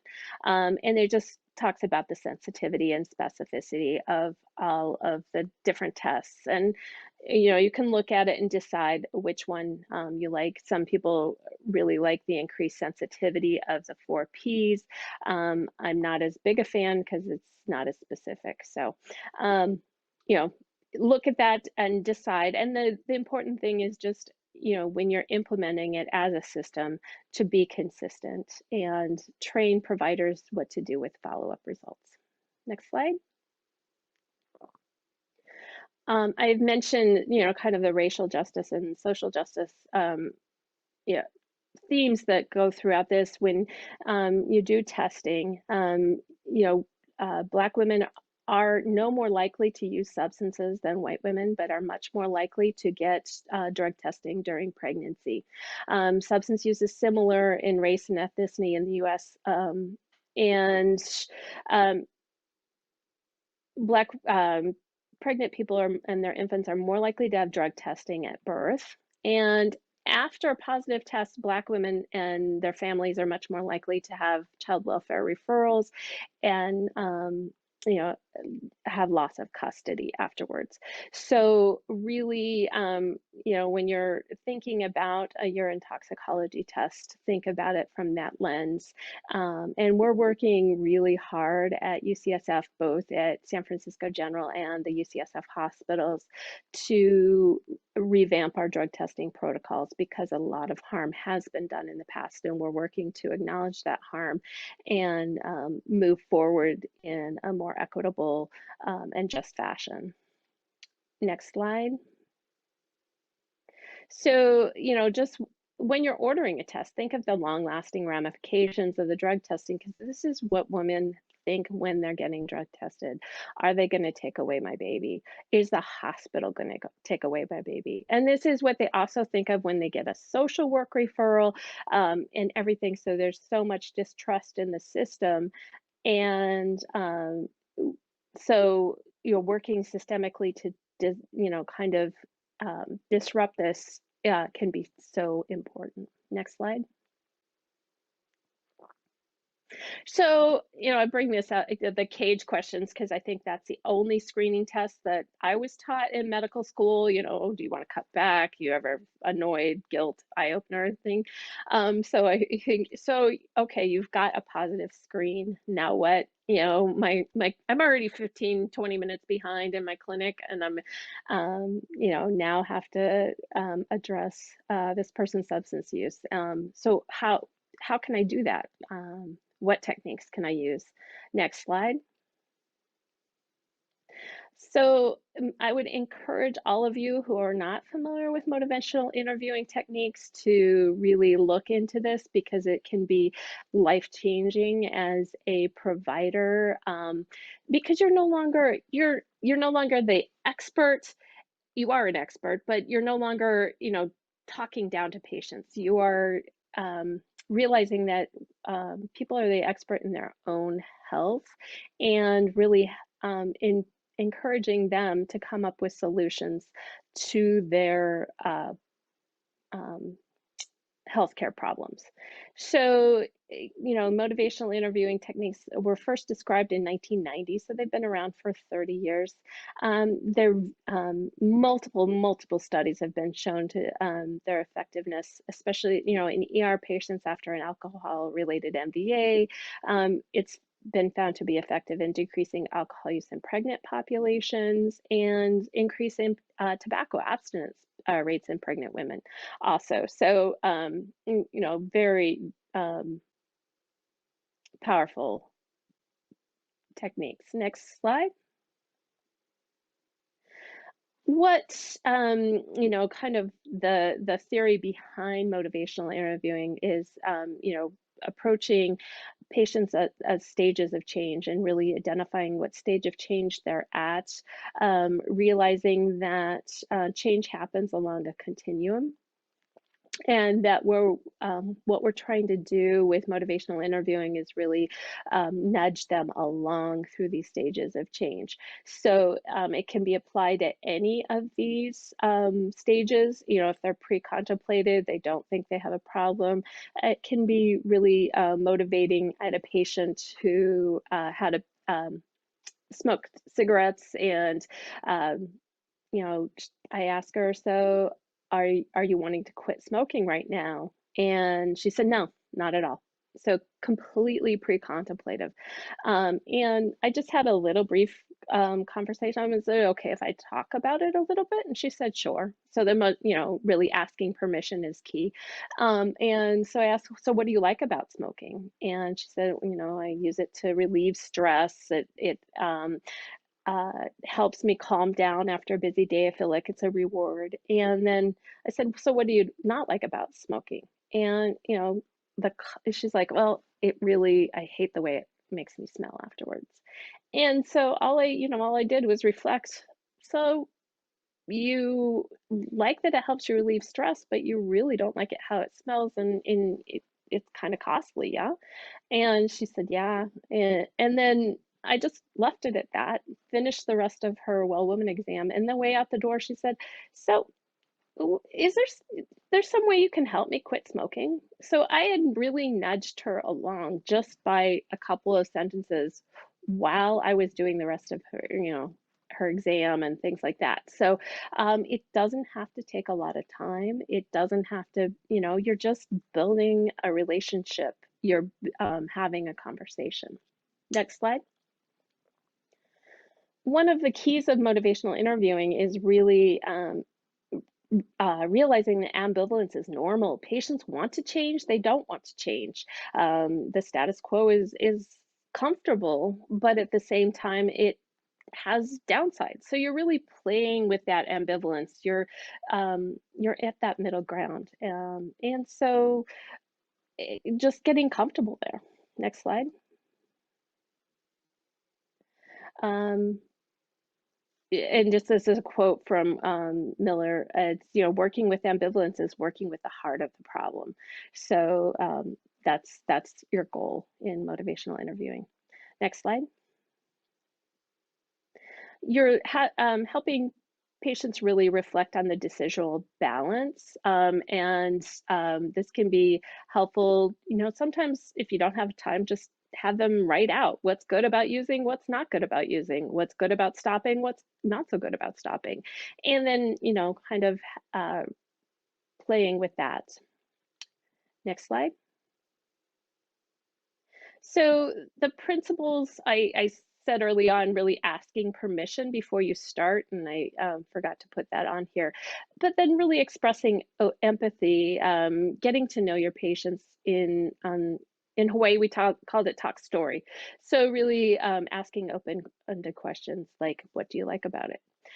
Developing rapport. And then supporting self-efficacy, and that's instilling in the patients that change is possible. And rolling with resistance. So, talking to the patient that says, no, I don't want to quit smoking. Okay, I'm not here to make you quit smoking. I am here to just explore. And then developing discrepancies between their current behavior and future goals. And the beauty of working with pregnant people is that 99.9% of them have the future goal of a healthy pregnancy. So it can be really a powerful time for change. And so exploring this ambivalence during pregnancy is beautiful. Next slide. The 3 tasks of a brief intervention, use the acronym FLOW.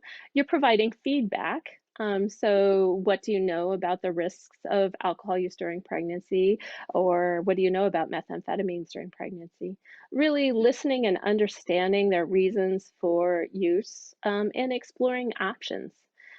Your goal is not to warn them. Your goal is not to say, if you continue to use meth during pregnancy, your baby's going to die. That's not a goal. That's not your task. Your task is to explore. Next slide. How not to motivate. You really don't want to challenge, finger wag, warnings, moralizing, or giving unwanted advice. Shaming, labeling, confronting, being sarcastic, playing the expert. This is all along that stigmatizing conversation, that stigmatizing language that I mentioned earlier. I give the example, when I was 13, I went to the pediatrician and did the height and weight. He comes in his little, it was the 70s, so, had his little monochrome turtleneck on. He tells me, you're 8 pounds overweight. You need to stop eating carbs. Okay, whether or not you agree with advice, because they probably, carbs probably aren't my friend, but carbs were my favorite food at age 13. And there was no way I was giving them up for this guy that I didn't even trust and so, what did I do? I immediately, when I left the office, A, I never went back to that doctor again. I refused.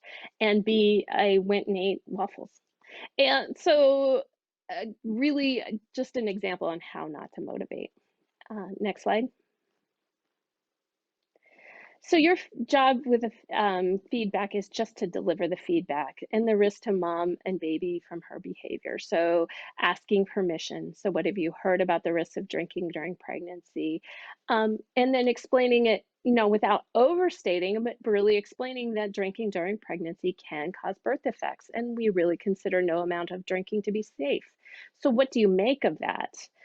She may say, well, I drank in my last pregnancy and she's fine. That's when you learn to roll with resistance and say, yes, we know, and I'm so glad that that baby's healthy. And what I'm trying to do is make sure that the next one's healthy, because we know that different factors, play in, including timing of use and whether or not different genetics.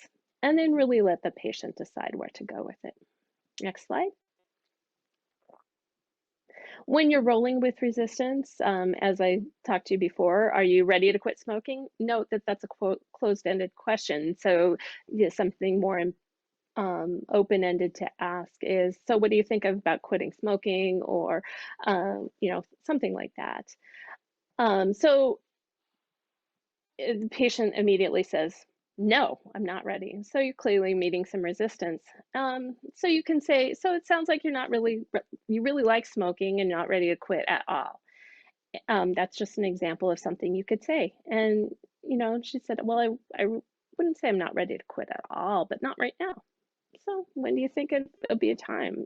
That's pushing a little hard, but that's just some examples of rolling with resistance that can be done. Next slide.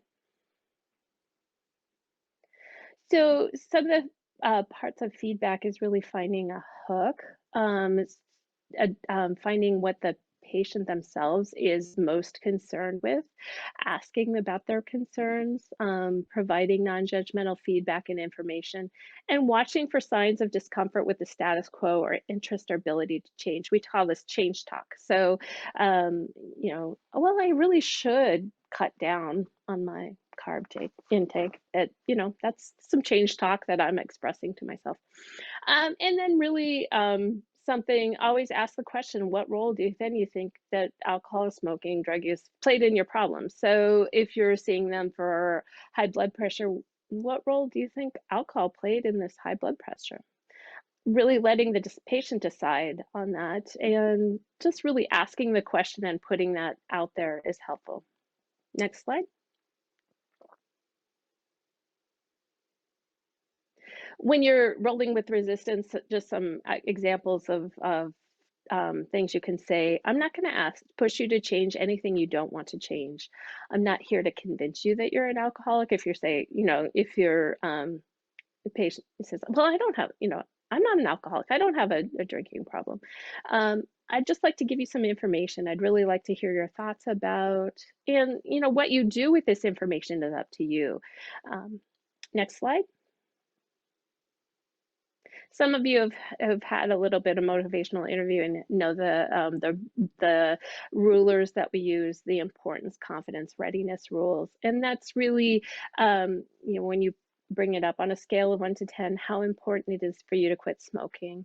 How confident are you that you can change your smoking? And are you ready to quit smoking? So if you ask how important it is for you to quit smoking, somebody might say it's an 8. And you can reflect back on that. Whoa, 8, that's pretty high. That sounds like you're very motivated. And then you can do the same thing with confidence and readiness, and explore some of the reasons why, it could be a high number or low number. Always ask, why didn't you give it a lower number? And what would it take to raise that number? So if they're saying, well, it's really important that I quit, but I'm not very confident I can. Well, how can we help you do that? What are some things that have worked for you before? Next slide. And the third task of motivational interviewing is really providing options for change. So what do they do now? What do you think you will do? What changes are you thinking about making? What do you see as your options? Where do you go from here? And what happens next? Next slide. For the options to change, really offering a menu of options. They can manage their smoking, they can cut down, they can eliminate their smoking, they can quit, they can wash hands and change clothes after smoking, which is reducing harm. They could do nothing. They don't have to change. You're not telling them to do it. And or they can seek help. And this is interesting because I was doing this with a patient once, and I was providing her this menu of change, and I asked her what she was planning on doing. She's like, actually, and I have an appointment for hypnotherapy after this. I'm like, that's fantastic. Wasn't on my menu, and it worked for her. So that just really was educating to me that patients will come up with their own ways of making this work if it's important. So next slide. And this really just shows the importance of reflective listening, just and the different kind of nuances behind it and stages, I would say. So just the simplest, just repeating what they say. You're not ready to quit smoking. Rephrasing, substitute synonyms, reflecting in slightly different words, paraphrasing, which is a major restatement. So it really shows that you're listening to them, and you can kind of nudge it a little. So if they're saying something that is showing some change talk, you can actually amplify their change talk. And a reflection of feeling is the deepest. It begins of a way of thinking. It includes an interest to what the person has to say and to truly understand how they see things. And what you think of a person may not really mean, or what you think may not be what they mean, and it allows them the opportunity to reflect back, no, that's not what I was thinking at all, and you're just being open to that might be happen. Next slide. I should change this because rule of thumb is, it's fraught with difficulties as far as beating someone. So I should change this. But just the rules that you should think about when you're doing a motivational interviewing is asking 3 open-ended questions. What do you like about X? So what do you like about drinking? How does drinking get you into trouble? And what is your goal related to drinking? Followed by a summary. So you like that smoking calms you down, but you don't like that it costs so much and you know it's bad for you. You'd like to cut down your smoking and eventually be able to quit. And that's just kind of, that thing. Next slide. So really supporting self-efficacy. And this is in the provider also, and that's what I'm trying to do to you, is that brief intervention by itself can affect change, and it can motivate patients to get into treatment. So really knowing your community resources for treatment is important. Next slide. So up to this point in the getting back to the whole SBIRT process, you've conducted necessary screening to require it if their patient's level of use risk with their substance use, and that's the S. You've provided a brief intervention, and then the third step is referral to treatment, so the RT. Next slide. So if they need more treatment, examples of patients that may need more treatment, if they need detoxification, so if they're using alcohol to the level that they have withdrawal symptoms, or benzodiazepines, things like that, need more intensive treatment setting. They've tried to quit on their own several times, that can be a sign.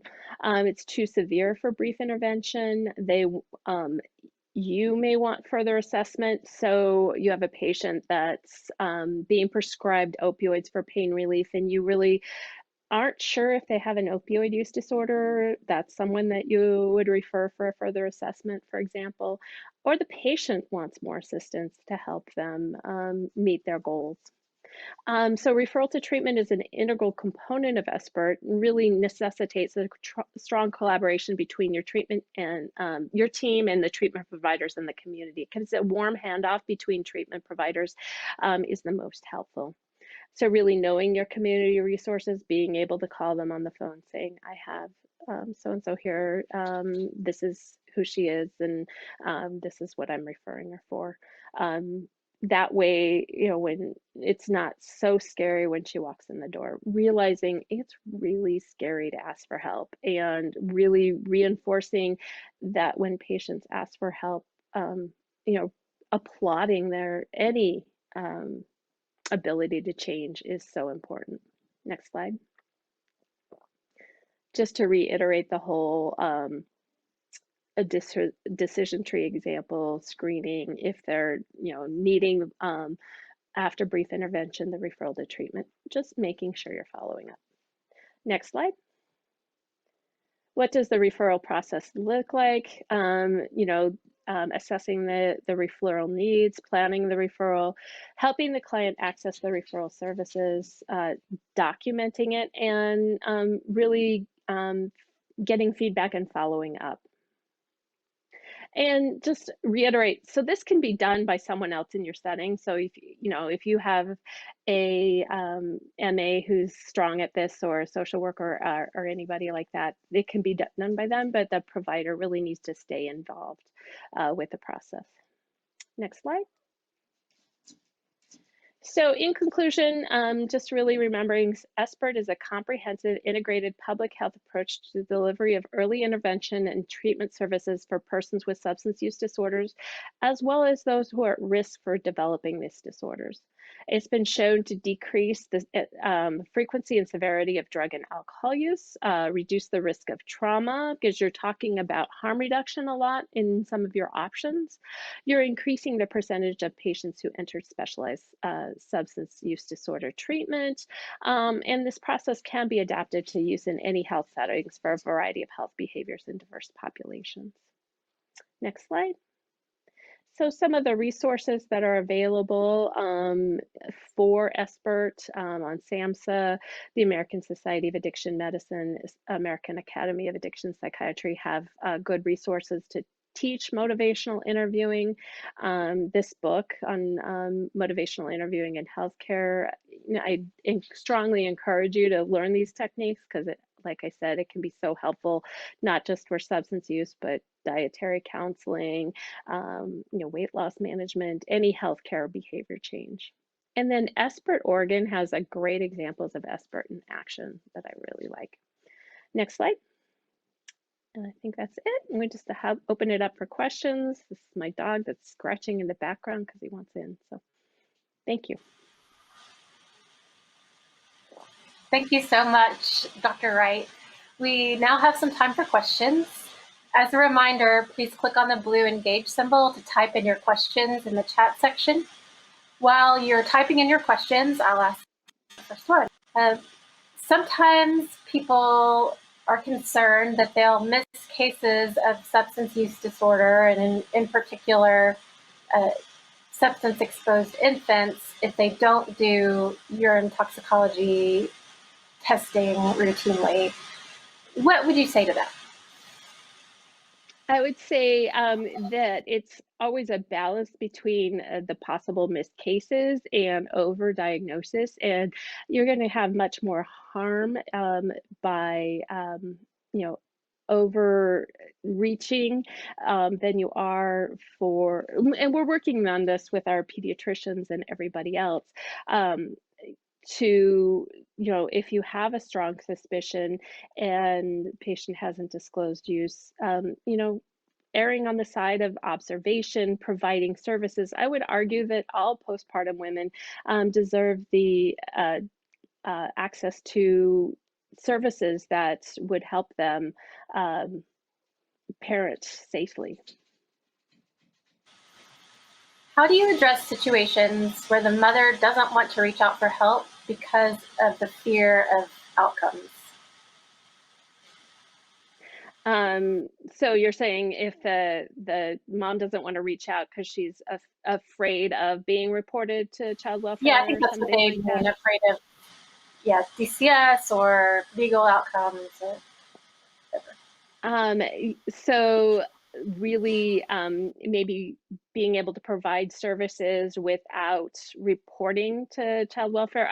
Every state, and you have to know your state's requirements, but really advocating to change your state's requirements as with regards to CAPTA, if you do have to report for suspected drug use, advocate for your patients.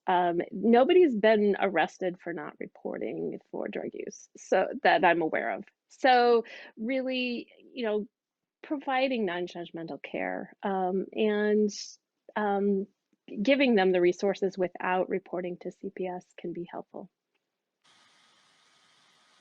With our state perinatal quality collaborative, we have been focusing on an OUD and in pregnancy project where screening has been one of the major focuses.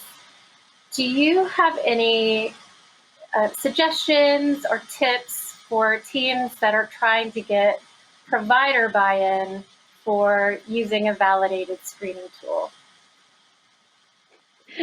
Yeah, I'm dealing with that in my own health system right now. It's, that's where I got but we don't have any in our clinics, and I'm like, yeah, right.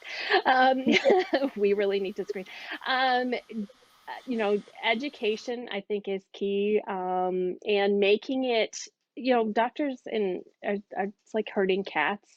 So making it something that it's not necessarily on the providers to do, or the the physicians and but more other healthcare providers, you know, that your MAs can be really good at providing the screening, sometimes better, and providing the resources if you have someone else in the community. And then just having it so it's a system issue, fixing the intake questionnaires and things like that. I really appreciated your emphasis on motivational interviewing. Do you have any suggestions about how providers can become more adept at motivational interviewing?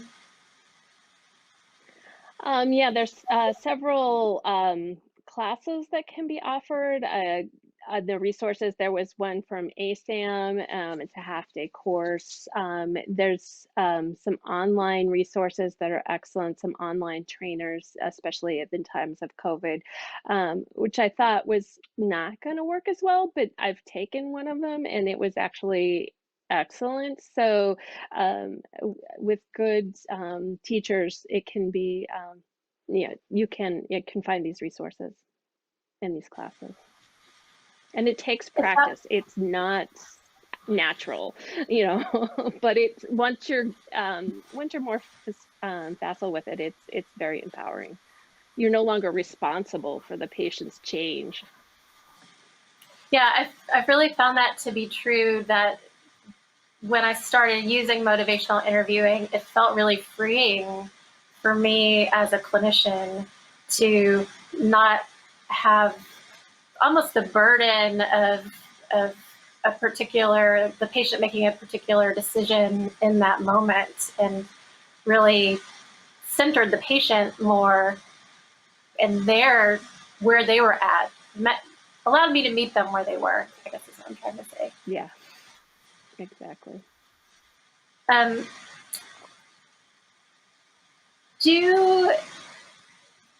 With using motivational interviewing, it sounds like you've really been able to incorporate it in all other aspects of your practice, not just with substance use disorder.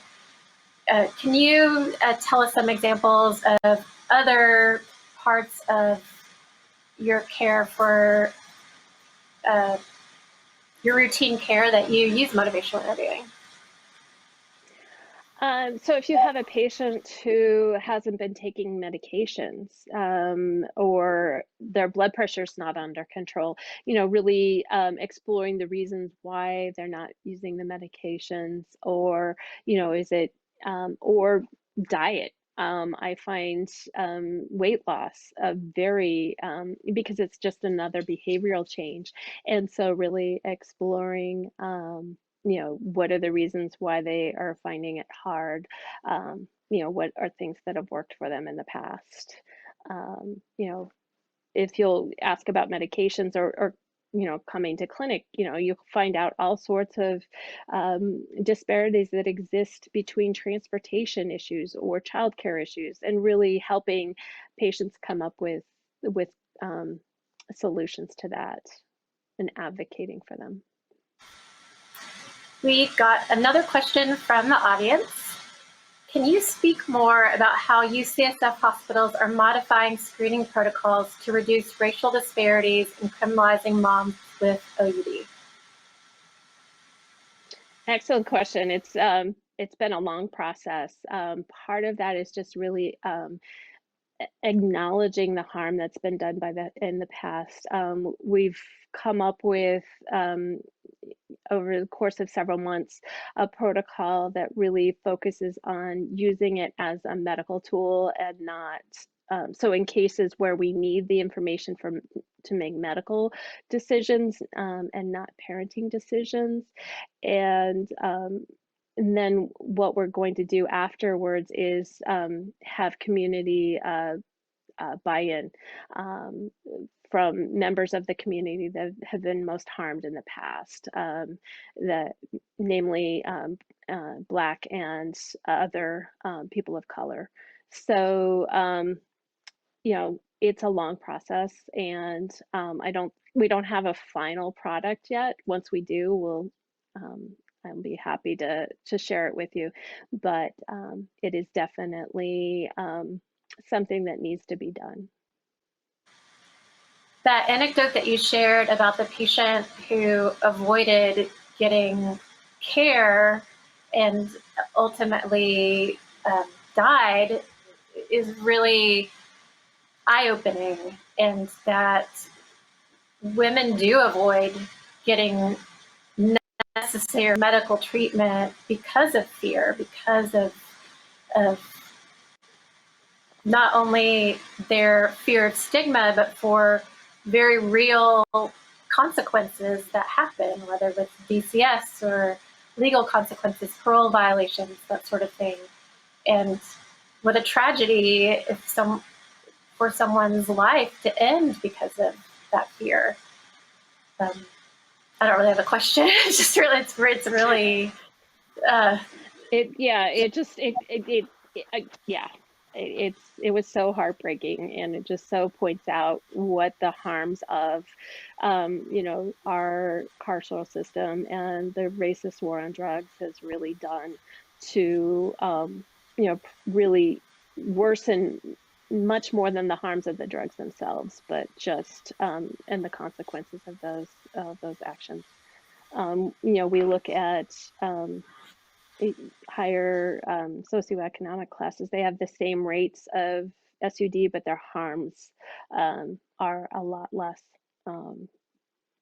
because of the war on drugs. Yeah. Well, thank you so much, Dr. Wright. I don't think we have any other questions from the audience, but I really appreciate your expertise and sharing with us all of your knowledge about SBIRT and pregnancy. Please also check out. Oh, you're welcome.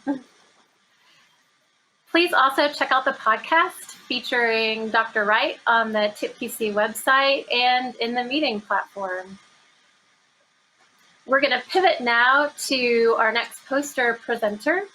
I'm going to introduce Ainsley Kunith from Vanderbilt School of Medicine and Vanderbilt University Medical Center.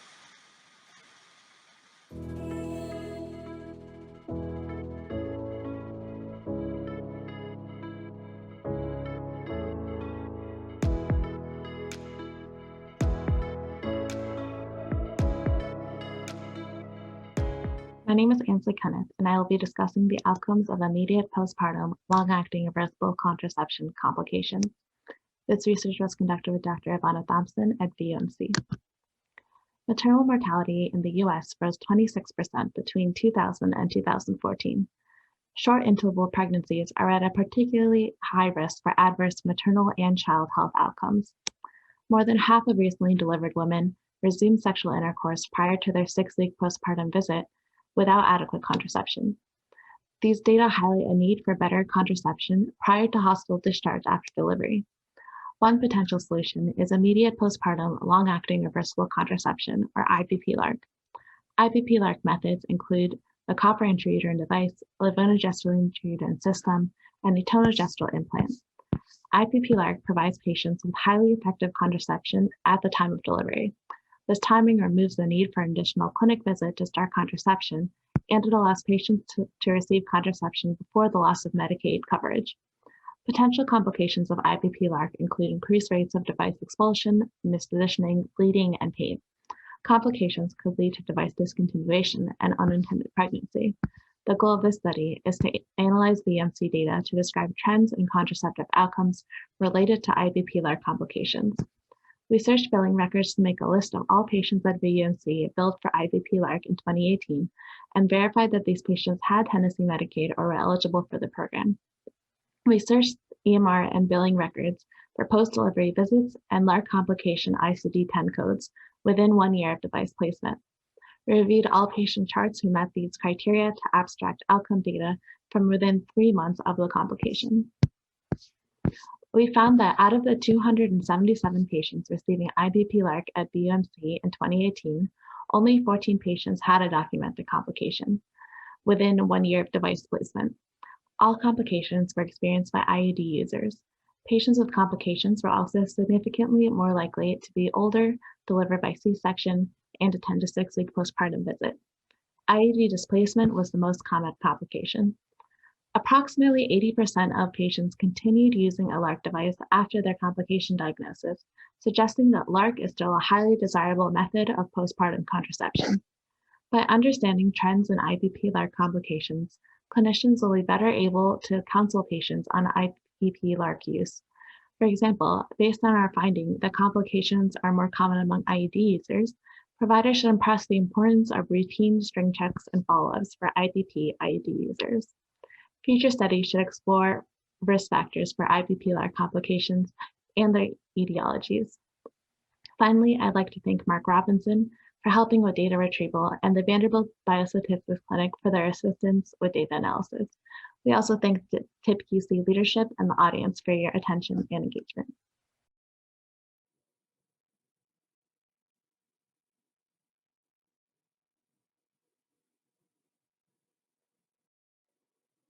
Thank you so much for that presentation, and thanks to all of our presenters and speakers today.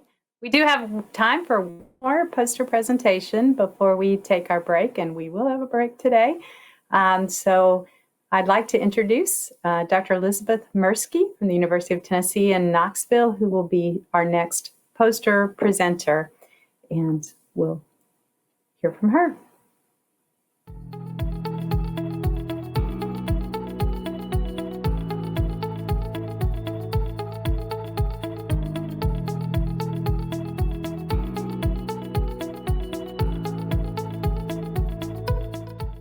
Hello, my name is Elizabeth Mirsky, and I am a second-year OBGYN resident at the University of Tennessee Medical Center in Knoxville. Today, I will be discussing my quality improvement project titled Examination of Vaginal Birth After Cesarean Section Success Rate and Counseling. Based on national standards and past performance, our institutional vaginal birth after cesarean, or VBAC rate, is lower than desired. Prediction models for trial of labor after cesarean, or TOLAC success, such as the Maternal Fetal Medicine Unit's VBAC calculator, have previously been used to assist in the process of shared decision-making with patients. We wanted to evaluate the use of the MFMU VBAC calculator and determine if it was an accurate predictive tool in our specific patient population. Our ultimate aim was to increase our VBAC rate by improving patient-centered counseling and selection of appropriate TOLAC candidates. This study was a retrospective chart review on all TOLACs at UT Medical Center in 2020. Data collected included patient characteristics pertinent to the MFMU calculator, as well as whether the patient was in active labor or presented for an induction, and the ultimate delivery outcome. 135 patients were identified based on inclusion criteria of no more than one previous C-section with a current singleton pregnancy in vertex presentation. The overall success rate was 78.5%. The overall accuracy of the MFMU calculator in our population was 77.8%, while the negative predictive value was only 48.5%. A cutoff of a 60% calculated success rate was used to represent a predicted success. In minority patients, 31 of which were identified and included Hispanic or African American patients, the predicted success rate was only about 61%, while the actual success rate was 80.6%. If the variable of ethnicity is removed from the calculator, the predicted success rate would have been 83.8%. As can be seen in the included table, ethnicity did not play a statistically significant role in determining success. And neither did patient age, number of previous vaginal deliveries, nor active labor versus induction. However, BMI was significantly different in the successful versus unsuccessful groups. The average BMI in the successful group was 30, while it was 35 in the unsuccessful group. In conclusion, BMI may play a more important role in predicting outcomes of TOLAC in our population, rather than ethnicity as was historically indicated. Standardized counseling regarding VBAC may improve patient expectations and success rates as more appropriate candidates are encouraged to attempt TOLAC. Future work includes creating and providing patient and provider information sheets in the office setting with evidence-based recommendations in an attempt to standardize and improve VBAC counseling. As the MFMU VBAC calculator was created off of the experience of thousands of women, we will plan to further measure the accuracy of this tool in our patient population. We will continue to analyze success rates throughout 2021 after implementation of this counseling approach and assess for improvement. Thank you.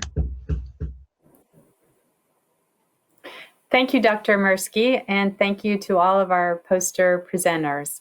Don't forget, you can still nominate a project for next year. If you click on the nomination tile below the main session, and this nominations will be open until 5 o'clock Central Time, and then voting will start. So the next tile over is voting, and I know you will want to vote beginning 5 Central Time.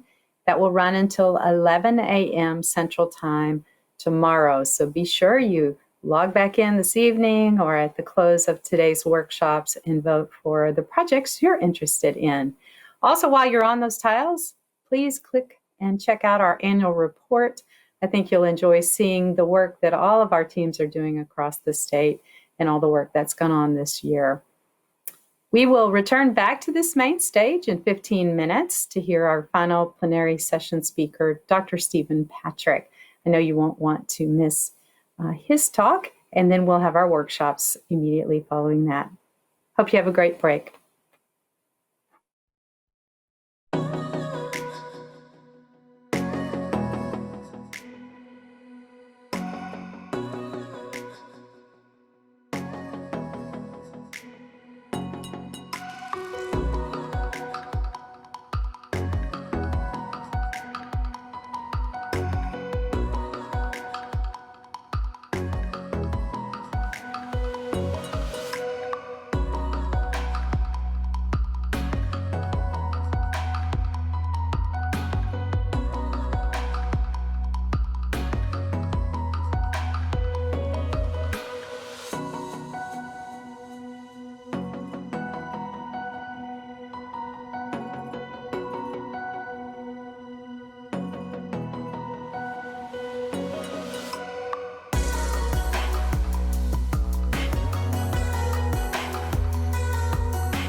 Welcome back, everybody.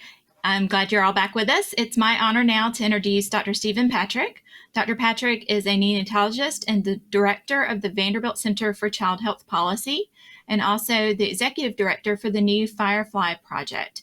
The Firefly Project will provide dyad care for moms with opioid use disorder and their babies.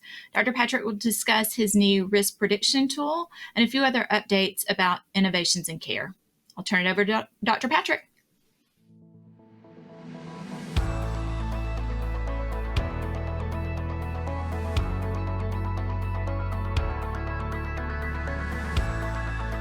Well, hello, everybody.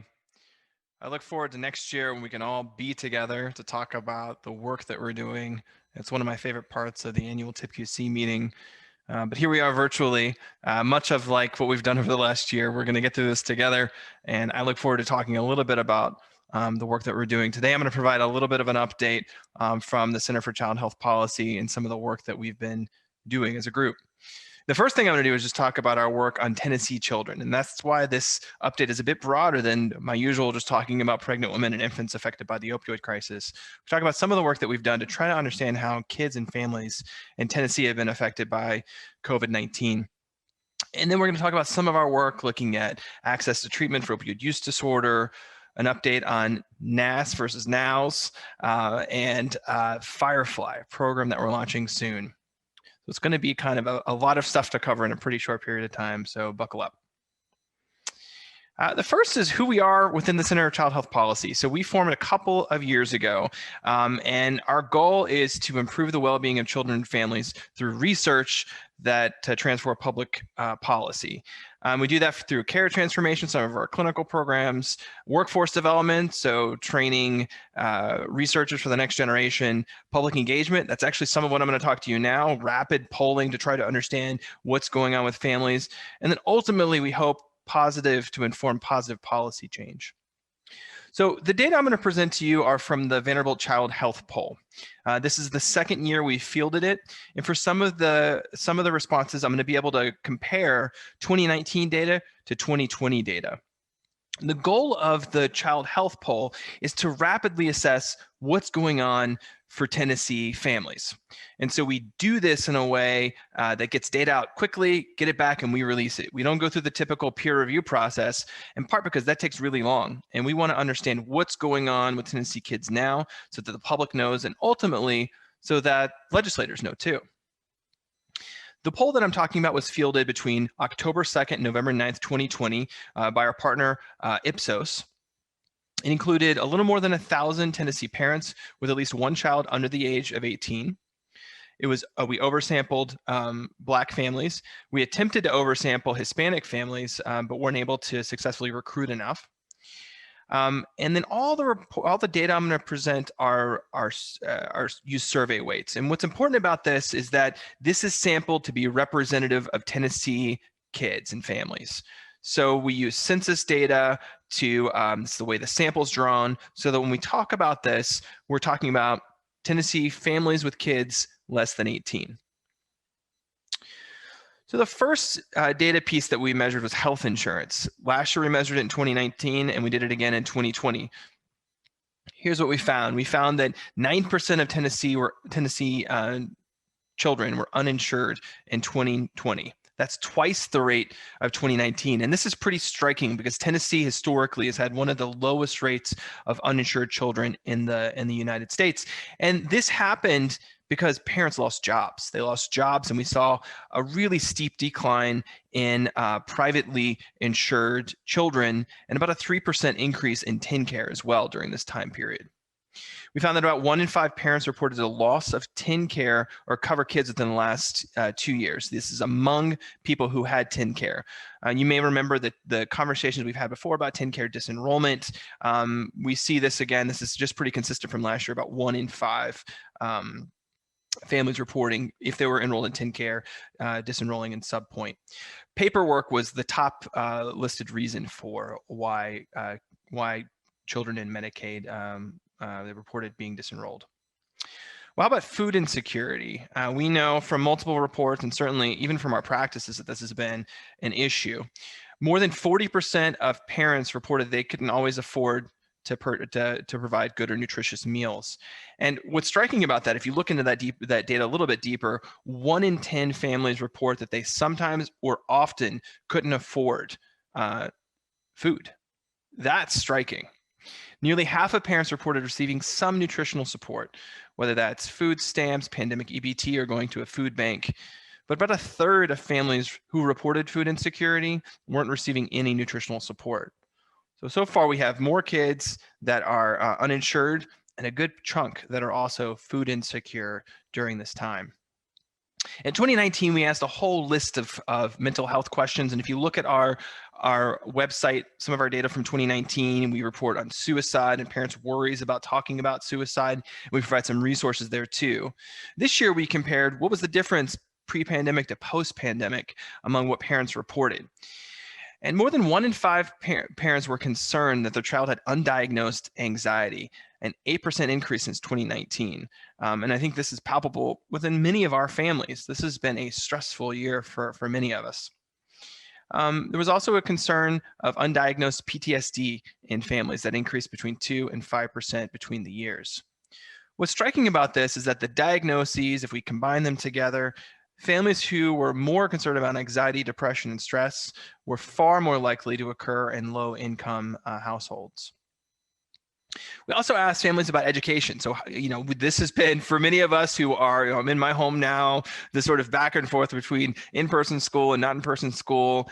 Certainly education has been top of mind for many of us as parents as we've been working through this year. So we asked families where were their children receiving their education and what thoughts did they have about that. Less than 40% of children were attending in-person school only when this survey was fielded between October and November. Children in Black families were substantially more likely to be attending virtual school, about 58%, compared to white families, 23%. And about 80% of parents had concerns about virtual school. Their top concern was lack of social interaction, about half of families, one-on-one attention, about half of families, and then difficulty paying attention when learning virtually. And I think we can all either through our kids seeing how challenging this can be virtually, or through our own experiences with Zoom throughout the day. Masks have been somewhat of a controversial in the state of Tennessee, and so we wanted to ask families their thoughts about masks. We know that masks are one of the most effective public health measures we can use. They are effective in at preventing transmission, and they're a tool that we have to help mitigate the spread of COVID-19. When we fielded this, about 57% of parents reported wearing a mask or covering every time they went to the store to go shopping or to an outside business, a pretty low amount. A larger percentage of Black parents compared to white parents reported wearing masks every time, about 3/4 of Black parents compared to about half of white parents. And when we asked parents what they thought about masks, whether they were protective or whether they are important, consistently we saw Black parents report they thought they were effective and were a good idea for children compared to white families. Roughly about half of parents, when we asked them, would you be more likely to wear a mask if it was mandated, said yes. A similar number for a national mandate too. So vaccines certainly are top of mind for many of us. In our hospital systems, we're now all getting vaccinated, and we're sort of hopeful this is going to be our big tool to getting things back to normal. We're starting to see some positive changes if we look at nursing homes, for example, in recent days.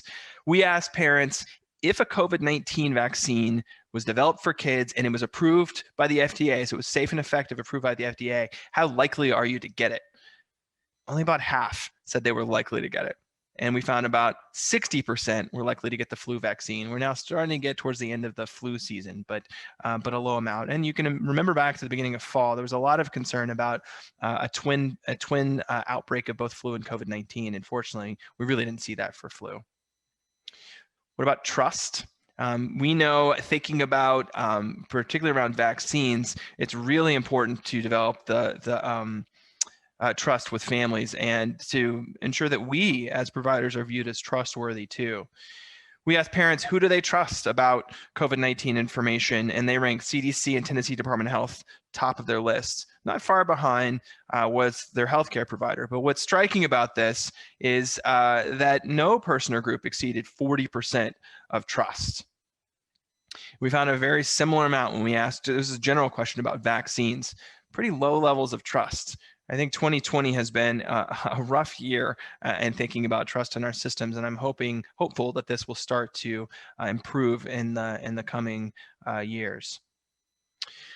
So that was the brief overview. If you go to our website, childpolicy.org/poll, you can download the entire report, and you can also see an interactive report where you can click through various parts, and there are various animations. You can also see some of the policy context. We discuss the implications, not just for Tennessee, but also kind of what's happened federally and how some of the federal supports have translated down as well. So please check out the report. Again, childpolicy.org/poll. Well, I'm going to make a bit of a turn now to talk about opioids, which is my more common thing to talk through at TIPQC meetings. I want to talk about treatment access, and this is where some of our work has gone over the last year. Now, just about 2 years ago, a little less than 2 years ago, the National Academies of Medicine released their report, Medications for Opioid Use Disorder Save Lives. And that's not a subtle message, and the evidence is actually really strong that it does. But in this report, they highlight a slew of barriers to people actually getting those therapies. For pregnant women and infants, we know that that they improve. They have a special benefit in terms of improving outcomes. For women, it makes them less likely to die from an overdose, less likely to relapse, less likely to get hepatitis C and HIV. And for infants, they are more likely to be born at term and have higher birth weights, but it does come with some risk of drug withdrawal. The way I usually describe this is that, let's say you have a mom who is using heroin. Both the mom and the baby go through this rapid cycle of intoxication and withdrawal, intoxication and withdrawal. What medications for opioid use disorder do, they level that out, and they give mom an ability, a time to sort of gain and get into recovery. And the evidence really suggests it does work. One of the other important point that I often see is sometimes missed. We're doing a good job of counting infants that are diagnosed with drug withdrawal, but we don't do a good job of identifying infants who are exposed to opioids who don't develop drug withdrawal. And that's important because I think oftentimes we miss those 25 to 27 weekers who are exposed to opioids because moms couldn't get into treatment, but they don't develop drug withdrawal because it's pretty rare. And I'm not even convinced that infants that young develop drug withdrawal. And so we're sort of capturing the kids who sometimes are more likely to be from treatment than not. So we did some work over a period of years. This is funded from the National Institute on Drug Abuse to try to understand, well, what's it like trying to get treatment out there? And how can you really test that? So we did a randomized field experiment in 10 states, including Tennessee. We had trained actors who were trying to get into treatment. And we had a standardized script. And the only thing that was different between them was some were pregnant, half were not. And among them, half had Medicaid and half had private insurance. And if they weren't able to get in with their private insurance, then they offered to pay cash. It's sort of the gold standard of trying to understand how hard is it to get into treatment. So our primary objectives were to determine pregnant women compared to women of reproductive age, do they have more difficulty accessing treatment for medications for opioid use disorder by ability to get an appointment? How long was their wait time? How much did they have to spend out of pocket? The sample, as we talked about, was a randomized field experiment with our secret shoppers. We looked at outpatient buprenorphine providers as well as opioid treatment programs in 10 states, and including Tennessee. One of the important things about this is that when women called to get into treatment, they called with the most common either Medicaid managed care plan or private insurance plan in the county they were calling to. Our main field experiment occurred during March to September. Importantly, we did a lot of piloting before this to minimize the amount of time that the call took, to ensure that there wasn't a lot of burden on the providers in terms of, we didn't want to trigger a response from the providers to go through multiple layers of counseling, other types of intervention, and we also made sure that they canceled the appointment before they finished the call. This is our sample for buprenorphine providers. So we got this from the Substance Abuse and Mental Health Administration's buprenorphine provider locator. We did the same for opioid treatment programs. We got them from the federal list. This is where the Department of Health and Human Services says you should go if you need to find treatment. They've actually updated this since then. If you go to findtreatment.gov, it has a list of providers. In our failed experiment, our goal was to be rapid. We had 14 staff who were tested and trained. Callers were balanced based upon race and age, so that didn't bias our results. And like I said, we canceled the call before we finished. So this is a big undertaking. We had, for buprenorphine providers in these 10 states, 10,000 scheduling attempts. And if you look all over, we had almost 30,000 calls. What's pretty striking is that a good chunk of the time, we weren't able to complete those calls. And if you look at unable to reach, this is looking at, again, using the list that SAMHSA says you should use. We had greater than 5 attempts at a call and never got anyone on the phone. About 20% of the time, we got a medical office, but they said they didn't provide addiction. Most likely, these are providers who got waiver training to prescribe buprenorphine who just aren't prescribing it. And then you could see a couple other reasons why we didn't get through. But about 3,500 were able to get through and talk to someone. And you can see this, again, was randomized. You can see our randomization held together pretty nicely, pregnant to non-pregnant, as well as Medicaid and private insurance. Also true, but we had a much more successful attempt to go to opioid treatment programs. Opioid treatment programs are places that they're more federally regulated that dispense methadone. Here, because of small numbers, the only insurance that they called with was Medicaid, because it's disproportionately the one that is more likely to be used. And in our previous work, there wasn't actually that much difference between Medicaid and private insurance when we did some piloting work. So here are the results. Here in the first panel, you see buprenorphine providers. This is just the success rate. And importantly, this is any success. This is if you called and you said they were either pregnant or non-pregnant, and whether or not you were able to use your insurance or cash. So we see here in yellow that non-pregnant women are more likely to get into treatment than pregnant women. Overall, pregnant women are about 17% less likely. But this varies substantially by state. And of course, you can see Tennessee, there's a bit of a gap. Look at Kentucky. Some of the differences between state to state. Some states like Virginia, there's not much of one. Treatment success was much greater in opioid treatment programs. They are much smaller. For example, at the time of this, there were only 9 unique opioid treatment programs in the state of West Virginia, but they are much more likely. And there was really no difference between being pregnant and non-pregnant and getting into opioid treatment programs. But how about this, getting into treatment with your insurance? So we found that about 40% were able to get into treatment with their insurance. It mattered a little bit between private and Medicaid, but not a lot. You can see Florida and Tennessee, very low insurance acceptance. And why is this? This was cash only. So we found that about 25% of buprenorphine providers would take cash only. About 1/3 of opioid treatment programs would take cash only. So if you're pregnant and you don't have the ability to pay cash, sometimes it's hard to get into treatment.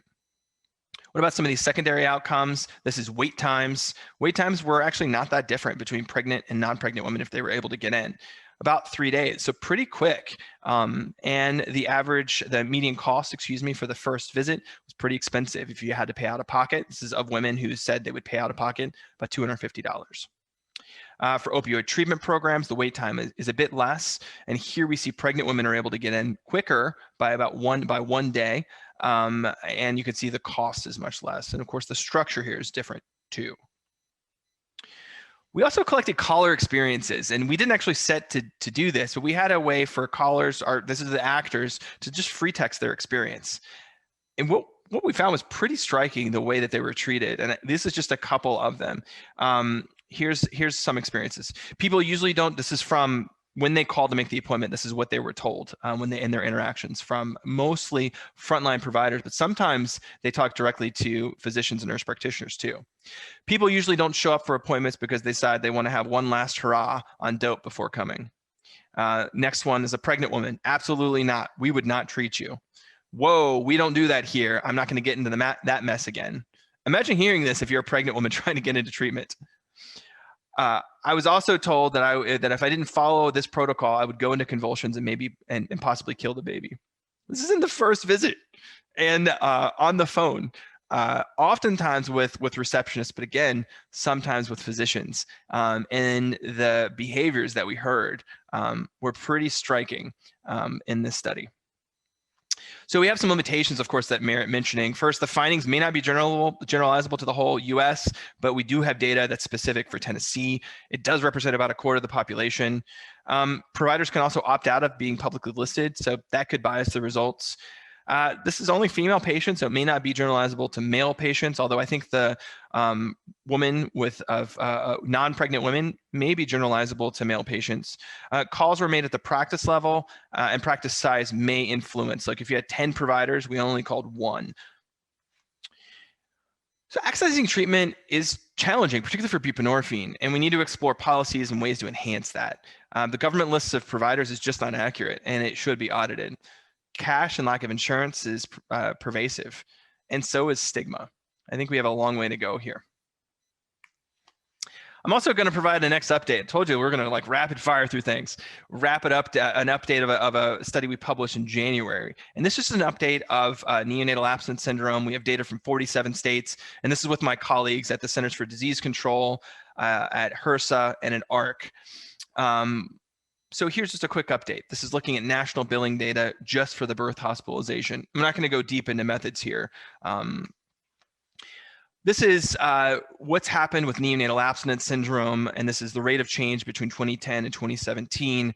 You can see it's still growing in Tennessee, somewhat similar to Kentucky, but still not as high as West Virginia. We have the baseline rates in the paper too that you can see, and I'm happy to share those links too.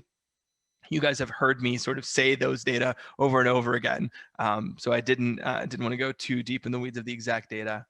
This is maternal opioid-related diagnoses. You can see we rise a little bit lower here compared to other states. And some of the things that we find interesting is some states have high rates of maternal opioid use, maternal opioid-related diagnoses compared to neonatal abstinence syndrome. Some of it has to do with the issues in definitions and how we do it. And it also may be a difference in treatment. You know, it's possible we see less NAS at a population level where we have more buprenorphine use. Sometimes identifying women, getting them into treatment means we identify the women, we get them into effective treatment. They actually have less NAS if we extrapolate some of the literature. All right, the next thing I'm going to talk about is risk models. We just published and we put on our website a risk model to try to risk stratify opioid-exposed infants. And this is a first strike at this. It's not ready to be used clinically just yet. When we think about how we manage infants. The reason why this is needed is because we treat essentially all opioid-exposed infants the same. We monitor them for 4 to 7 days after delivery to see if they develop drug withdrawal. But what if we could discharge low-risk infants home earlier with the right types of support? We published this study in the late fall in the Journal of Pediatrics. And I'll give you a link here in a minute to where you can access the risk prediction tool online. So again, you know, should we be treating an infant with a withdrawal risk of 1% versus 88% as the same? I don't think so. I think we could rapidly deploy non-pharmacologic therapy, for example, to the high-risk infant, whereas for the low-risk infant, you know, we may be able to discharge home with really good follow-up. I think that, you know, with this, the way we do this results in excess observation, costs, and sometimes separation from the mom. We use data from the Tennessee Medicaid program combined with birth certificates and outpatient claims from 2009 to 2014. It took us a long time to do this study because the methods were pretty in depth, and that's why some of the data are a little bit older. And it's also one of the reasons why it really does need to be validated in a clinical setting. So I wanted to show you kind of the findings of the model. And the goal for this was to create a model that had the smallest number of variables in it.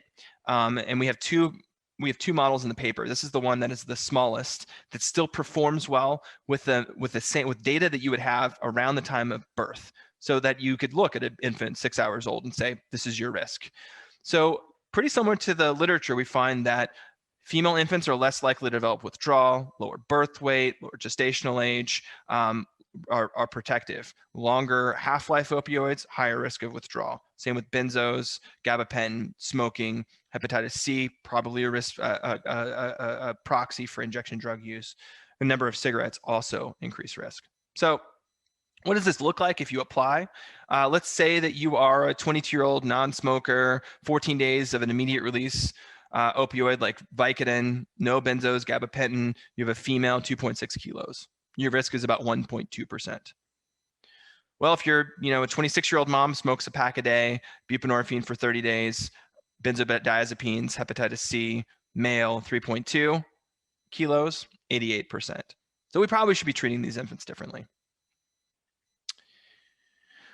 This is where you can find this on our website. If you just go to childpolicy.org/NAS risk, you can play with the model. And I've talked to some OB colleagues who are using this prenatally for counseling to talk about maybe if you just cut down on smoking, or we should avoid the benzodiazepine, for example. I think that's right. Before we use it prime time, we're going to work to clinically validate it. So I've talked a little bit about some of the shifting models of care that we've done, and I just want to talk briefly about a program that we're launching in July that we now call Firefly. It's in partnership with the 3 MCOs. Our goal is to improve outcomes for pregnant women with opioid use disorder that are Medicaid eligible, beginning in pregnancy to 1 year postpartum, and to have an impact on the 26 counties. We're launching first within the Vanderbilt system. And the goal is to break down silos of care, as well as address social determinants of health and social needs, things like food security, transportation.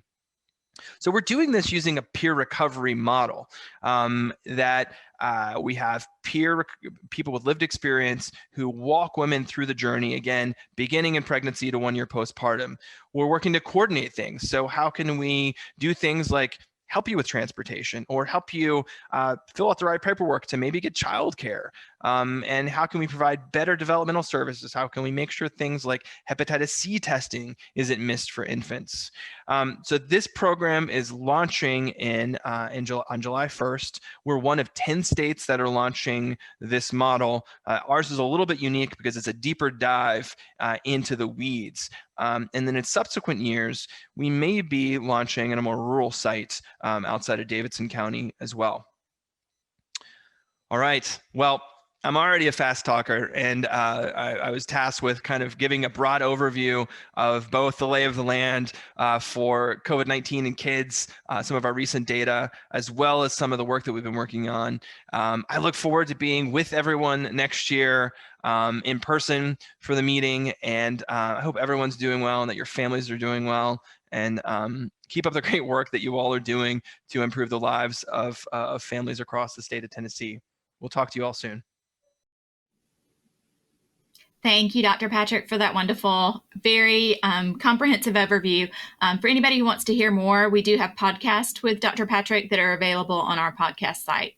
Thank you so much to all of our speakers and presenters today. We've had a great second day so far. And still to come are the workshops. We have the opioid use disorder workshop and the opioid exposed newborn workshop starting at 3 o'clock and going till 4 o'clock.